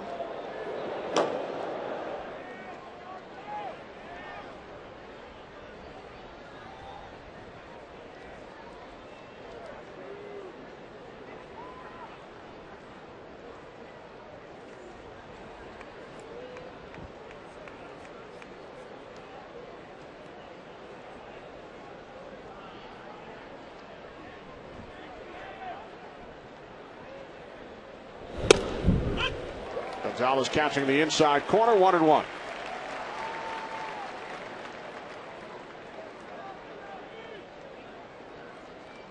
Utley, a 2-run home run last night of the 4th inning. His 24th of the season.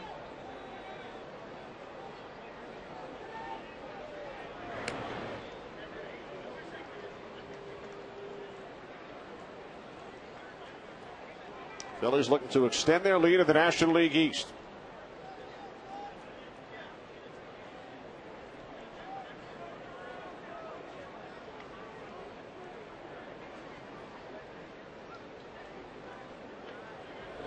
Runner goes. Here's the throw from McCann down to second. Off the glove of Escobar into center field. So Victorino will take third.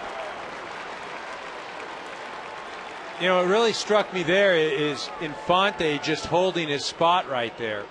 I mean, the second baseman never even moved to go back up. And, you know, while I understand you've got to hold your position, but the minute that he realized that Utley's not going to hit that ball, you've got to get back there and at least make the effort in case the ball deflects, and maybe you can hold the runner at second. But Infante never moving at all. Now you've got Victorino on third base, nobody out.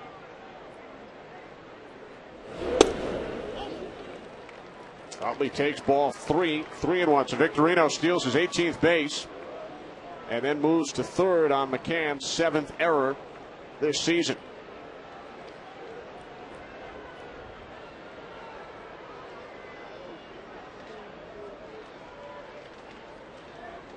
Infield playing in, 3-1 to Utley. Backhanded by LaRoche, steps on the bag. Victorino holds.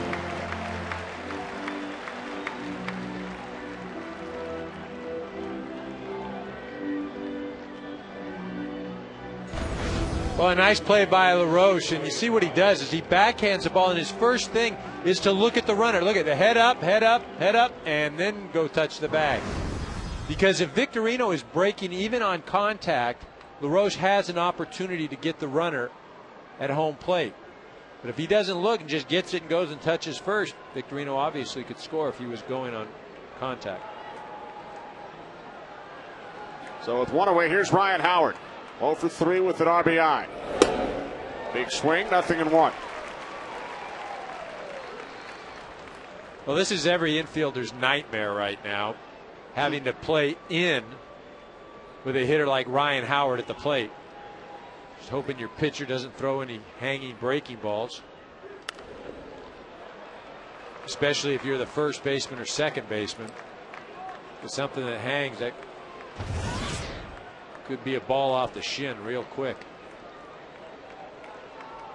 Right here now, you got him 0-2. Excuse me, Kate. Right here, you've got him 0-2. You've got to elevate a fastball. Throw something about letter to shoulder high and see if Ryan Howard will chase it. Howard lifetime against Gonzalez, Eric, just 1 for 12. The one hit was a home run. Again, I mean, right now you've got to expand his zone. Throw something up and throw something hard.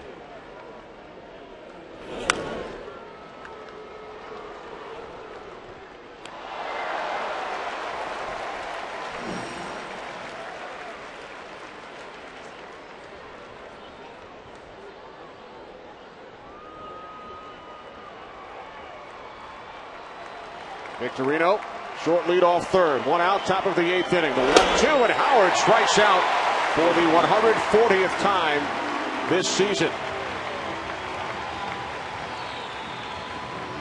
Well, Mike Gonzalez going to go after Ryan Howard with nothing but hard stuff. And you see where those pitches are. Outside of that one, they're elevated. Stay up in the zone. Ryan Howard's not going to catch a good hard fastball that's up. Gonzalez continues to pound that, ends up striking him out. And now the Braves will intentionally walk Jason Worth in order for the left-hander Gonzalez to face the left-handed hitting Raul Ibanez. You know, if the Phillies don't win this game, they're only going to have themselves to blame. In the 5th inning, they had a runner on third, nobody out, didn't score. In the 7th inning, they had runners on second and third, 1 out, didn't score. And 1 for 11 today with runners in scoring position. You know, this inning isn't over right now, but again, they had a guy on third, nobody out, may not score. Eric, our game-changing play brought to you by Holiday Inn. Signs of change are everywhere. Jason Worth, who was just intentionally walked, a solo home run leading off the 7th, ties his career high, his 24th long ball of the season. And the Phillies hanging on to that 3-2 lead with Victorino on third, 2 outs. Lefty against lefty matchup. Ibanez 0 for 3 lifetime against Gonzalez.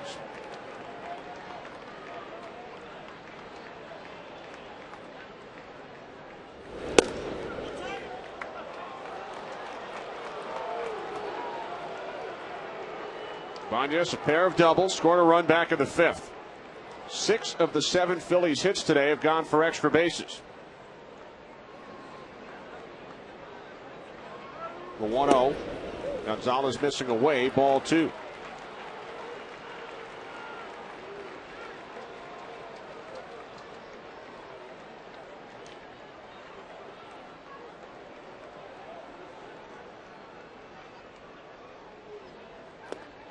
Two and 1.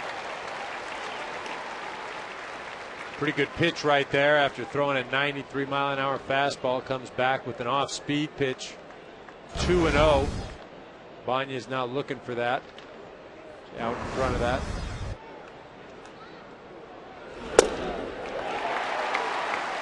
Two balls, 2 strikes. And now as a hitter, you're just confused. You get a 2-0 off-speed pitch, and he's able to throw for a strike. Now a 94-mile-an-hour fastball. Now right now as a hitter, you just spread out. You try to make contact. Think about driving the ball the other way. You want to at least put the ball in play, force the Braves to have to make a play. Fans on their feet, over 44,000 in attendance here at Turner Field. The 2-2 on the ground to the second baseman, Infante. So the Phillies strand the runner on third once again. Middle of the 8th, 3-2 Phils.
Official partner of Major League Baseball road trips by the all-new Mercedes-Benz E-Class and by Avodart.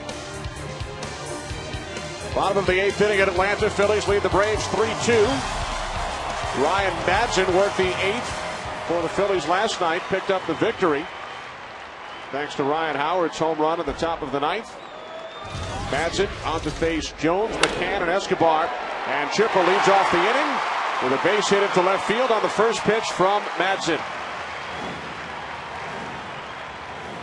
So with Brian McCann stepping to the plate, we take you back to the 3rd inning with Ryan Church wearing a microphone for us today.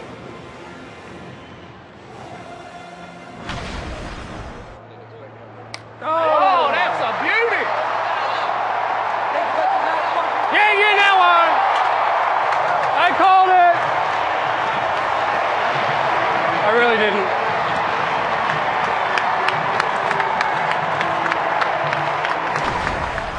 Did he or did he not call the shot? He says he did not. I like the honesty. I called it. No, I didn't. Because everybody always says, yeah, I called it. Well, how about all the 100 other times that you called it and nothing happened? How about that? You say, I called it and nothing happened. Nobody ever tells you about that. You just told him. The numbers on Madsen this season, his 59th appearance.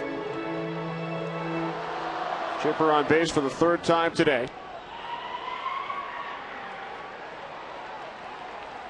Brian McCann faced 13 pitches his first at bat, 10 in his last at bat.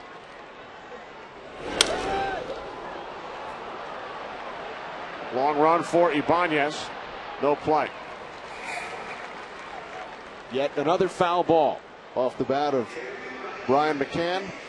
16 foul balls today. I tell you, Rawlings ought to send him a bill today. Braves in-game box score brought to you by Hyundai, introducing the all-new 306 horsepower rear-wheel drive Hyundai Genesis Coupe. McCann, a 2-run shot in the 3rd, accounting for both Atlanta runs. Braves with only 5 base hits.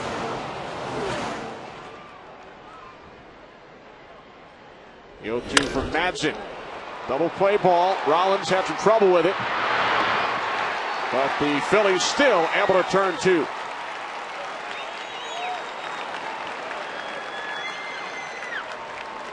Well, a hard hit ball. Rollins does a nice job of staying in front. Now you see him pick him up barehanded. Now Chase Utley catches the ball barehanded, so he doesn't have to transfer from his glove to his bare hand. Look at that. He's all ready to make the throw. You see that? Boom, got it. Flip it over. Now as a young kid, you don't want to do that at home. You always catch it with the glove, but when you become accomplished enough and become one of the best second basemen in the game, you can barehand that play. He's done that a number of times. Great double play by the Philadelphia Phillies. They teach that at UCLA? Actually, they do. So with 2 outs, base is empty. Here's Escobar, and he takes a called strike, 0-1. Escobar today 0 for 3. Line to Howard his last time up.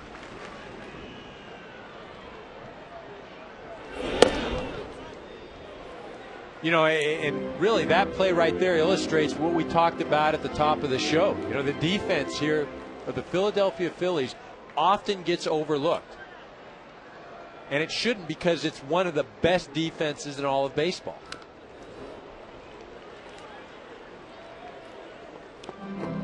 Well, chicks don't dig defense, right? No, but defense wins games. You know, it makes your pitchers better. Makes your pitchers more confident. It allows you to stay in games when you have a potent offense. You can come back. You know, there's nothing worse as a player than being on a bad defensive team. You know, you're standing around, somebody boots a ball, you're going, oh, geez, here we go again. The pitcher's not thrilled with you. He's looking at you going, geez, can't you catch? This is the big leagues, brother.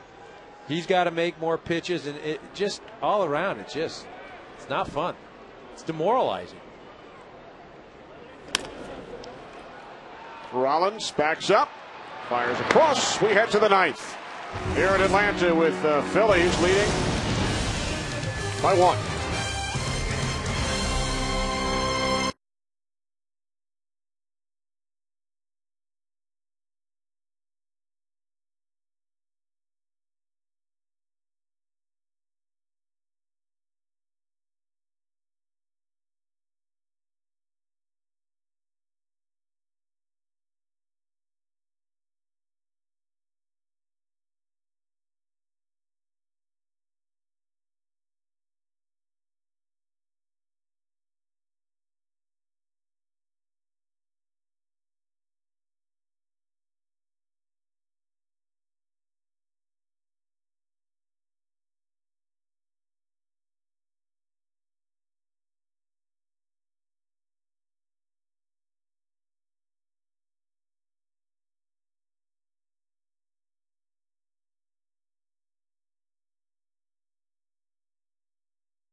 A 3-2 score.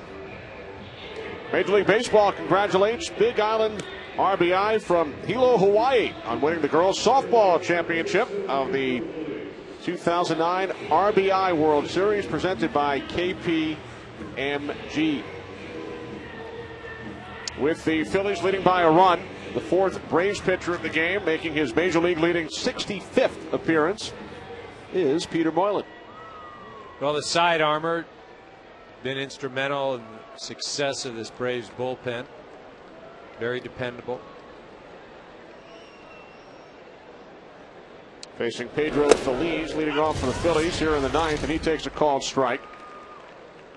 Phillies tripled in a run back in the fifth inning. That tied the game at 2. And then Jason Worth with the leadoff home run in the seventh, giving the Phillies the lead. They won last night's game by the same 3-2 score on the ninth inning Ryan Howard home run. Escobar throws out Phillies for out number 1.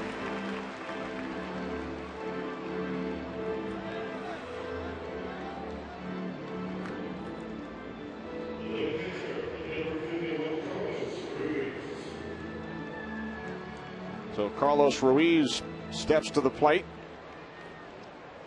Marty Aronoff, our statistician, informing us that former Philly Jim Thome has gone deep for the 563rd time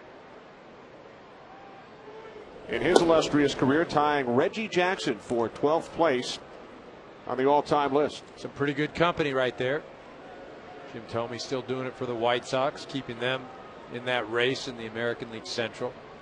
White Sox crushing the A's 8-1 in the ninth. On one hop, it's Infante. 2 outs. So we told you about the former Philly Jim Thome. Ken Rosenthal, what's going on with the former Brave John Smoltz? Kenny, I was told today that John Smoltz definitely wants to pitch again this season. He is open to either starting or relieving, and the Red Sox have until Monday to either trade him or release him. Most likely he's going to be released, and at that point you'll see several teams interested. The Dodgers are one, the Marlins, the Cardinals, Rangers among the others. All right, thanks very much, Ken. Smoltz designated for assignment following his poor outing last week at Yankee Stadium. a surefire future Hall of Famer, along with his former mates here in Atlanta. Greg Maddux, who had his number retired here earlier this season, and Tom Glavine, who was released by the Braves during this 2009 campaign. Matt Stairs pinch hitting for the Phillies as we take you back to the glory days with Smoltz, Maddux, and Glavine leading the way. Number 31 retired by Atlanta. Both Maddux and Glavine reached 300 wins. Smoltz would have had he not spent so much time in the bullpen. Maddux has had his number 31 retired by both the Braves and the Chicago Cubs. I'll tell you what, I couldn't see those days end soon enough. As an opposing player, that was not fun. The worst part about it is you were getting one of them. You come in for a 3-game series. And if things were really going bad, you get all 3. Well, the Phillies go down 1-2-3 in the ninth. Anderson, Diaz, LaRoche due up.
Leading by a run. Brad Lidge picked up his 22nd save of the season last night. Has also blown 7 save opportunities this year.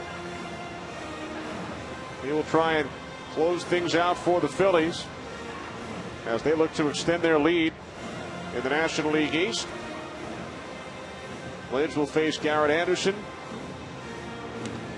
Matt Diaz, and Adam LaRoche. Well, if there's any area of vulnerability right now for this Philadelphia ball club, it's the consistency of the closer spot. You know, Brad Lidge has been up and down all year long. I think the difference, you know, you look at his numbers last year, obviously perfect, but he only gave up 2 home runs last year. You see right there, this year 10. What that tells me is he doesn't have the command. When he wants to throw a fastball in the outside corner, he leaves it over the middle. And again, it doesn't matter how good a stuff you have. If you don't have location, you can run yourself into trouble. So Garrett Anderson leads off. 0 for 3 lifetime against Lidge. Takes ball 1.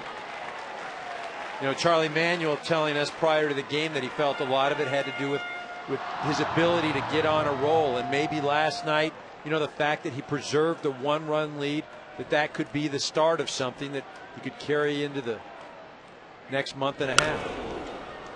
Pop foul to the left side. Lidge, of course, perfect last year. 41 of 41 during the regular season. Finished 4th in Cy Young voting. 7 for 7 during the postseason. Far from perfect this year.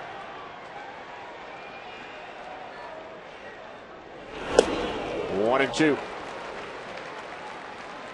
guy on deck, Diaz, has had great success against Lidge.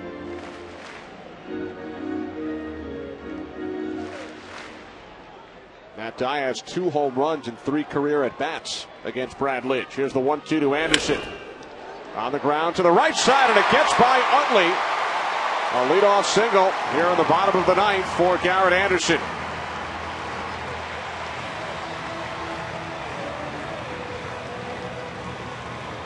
Well, this is a tough play. And the reason I say it's a tough play because you're going, the ball is grass, dirt, then grass. Very rarely do you ever feel the ball back on the grass. But because they are playing a shift, Utley was playing deep. He tries to field the ball off of the grass. He doesn't stay down. It gets under his glove for a base hit. Lidge bobbles it, fires. The throw gets away from Howard. Around third, Anderson. He will score. In at third is Diaz.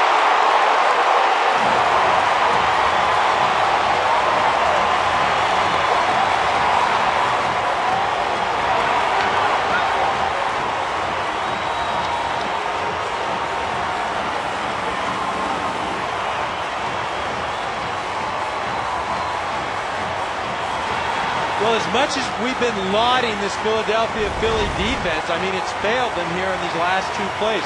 The ball right back to Lidge. Now, the first mistake messes it up there, picks it up barehanded, but now you've just got to eat it. You made the mistake. You're not going to get the out, but don't compound the mistake. There wasn't a play at first base.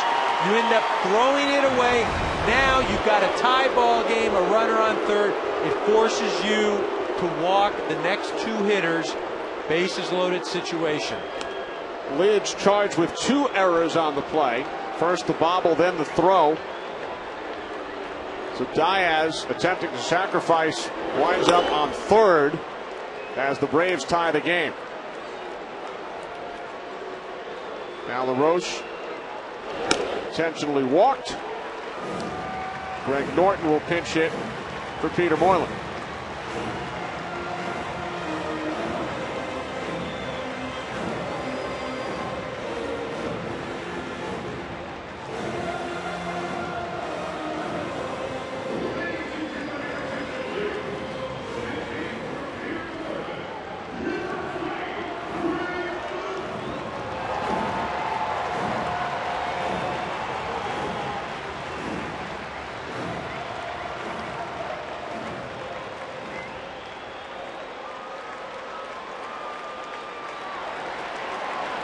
No outs, infield in.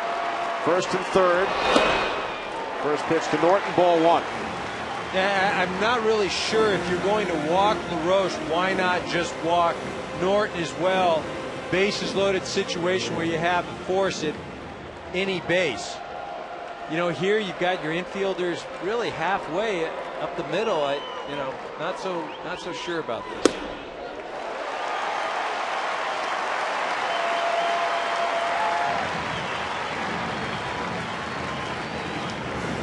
Seven o'clock Eastern here in Atlanta. Charlie Manuel has seen the Braves tie the game here in the bottom of the 9th.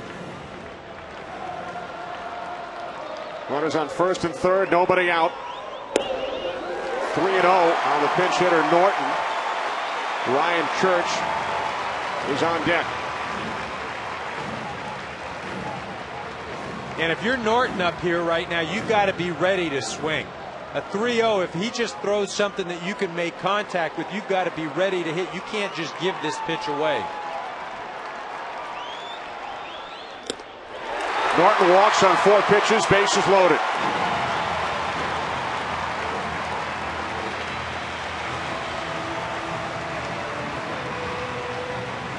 Phillies lead the National League East, 4.5 game lead on the Marlins. Braves 6 out. Braves hope to be 5 out in moments. You know, and I'll tell you, the Phillies, again, you know, they give it away with the fielding here. We go back to the offense, the 5th, the 7th, and the 8th, they had guys on third base. Twice with nobody out, they don't score. Once second and third with one out, they don't score. Now they're in this sort of predicament. They had a chance to take 2 from the Braves. A gut wrencher last night. Now they're on the verge of giving one back and giving the Braves life again in this division. Here's Ryan Church. Bases loaded, nobody out. Tie game, bottom of the 9th. Strike 1.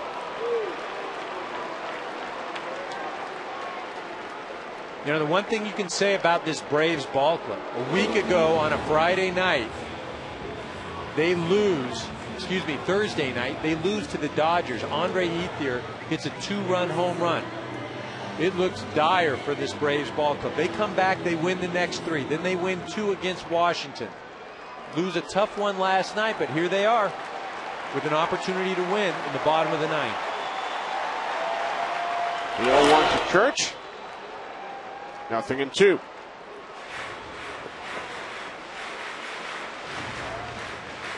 A wild bottom of the 9th. Garrett Anderson led off with a base hit just under the glove of the second baseman Utley in shallow right. Then the attempted sacrifice bunt. Double error committed by Lidge. Anderson scores. Diaz winds up at third. 2 walks, and now the 0-2 pitch to Ryan Church. Bounced slowly to the right side, foul.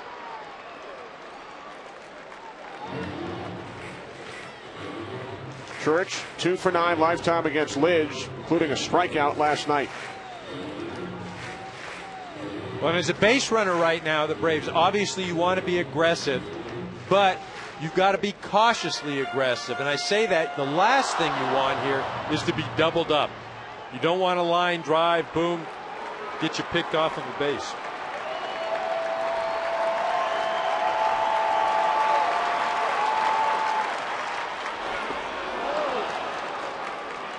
Church strikes out for out number 1. And not a real good at-bat by Ryan Church. You know, throughout the entire at-bat, what you want to do is just make contact. You know, first couple of swings, not anything close, and that one bounces a couple feet in front of the plate. But again, the approach that you don't have to have a hard hit ball. You don't even have to drive the ball anywhere. Basically, you know, make contact. Have the Phillies have to make a play. Meeting on the mound with 1 away. Great job by our entire crew today. Our producer Jeff Gallen, director Ray Tipton, associate director Eric Billigmeyer, broadcast associate Matt Saldana. Our technical producer is Matt Benedict, technical director Rick Tugman. Pre-game show produced by Don Bowie, the highlights coordinator Janice Casaza, technical supervisor Jack Simmons. Senior producer of Fox Sports is Bill Brown. The executive producers David Hill and Ed Gorin. Marty Aronoff along with Kevin Barnes crunching the numbers for us here in Atlanta. You saw Jamie Moyer getting up in the Phillies pen as Omar Infante will step in with 1 away after a brief visit with third base coach Brian Snitker. Bases loaded, tie game, bottom of the 9th. Infante batting for the second time, struck out in the 7th inning. Infield in, first pitch from Lidge, bounce into left field, the Braves win. On the first pitch from Lidge, Infante with a single into left field, his 38th run batted in. Diaz scores from third. The Braves, in come-from-behind fashion, defeat the Phillies 4-3. Well, again, the Braves never die here. Again, they look like they're out. Looks like, oh, we're going to drop 2 to the Phillies, drop further back in the standings. But no, they continue to battle, and that's one thing about this Braves ball club that they've displayed all year, and that's perseverance. They've persevered. They've continued to allow themselves to stay in this divisional race, to stay in the wild card. This ball, a ground ball through a drawn-in infield, gives the Braves a victory. 1-1 in the series. Third game tomorrow. 8th blown save for Lidge. He also suffers the loss. The Braves cut the deficit to 5 in the National League East. We'll be back after these messages.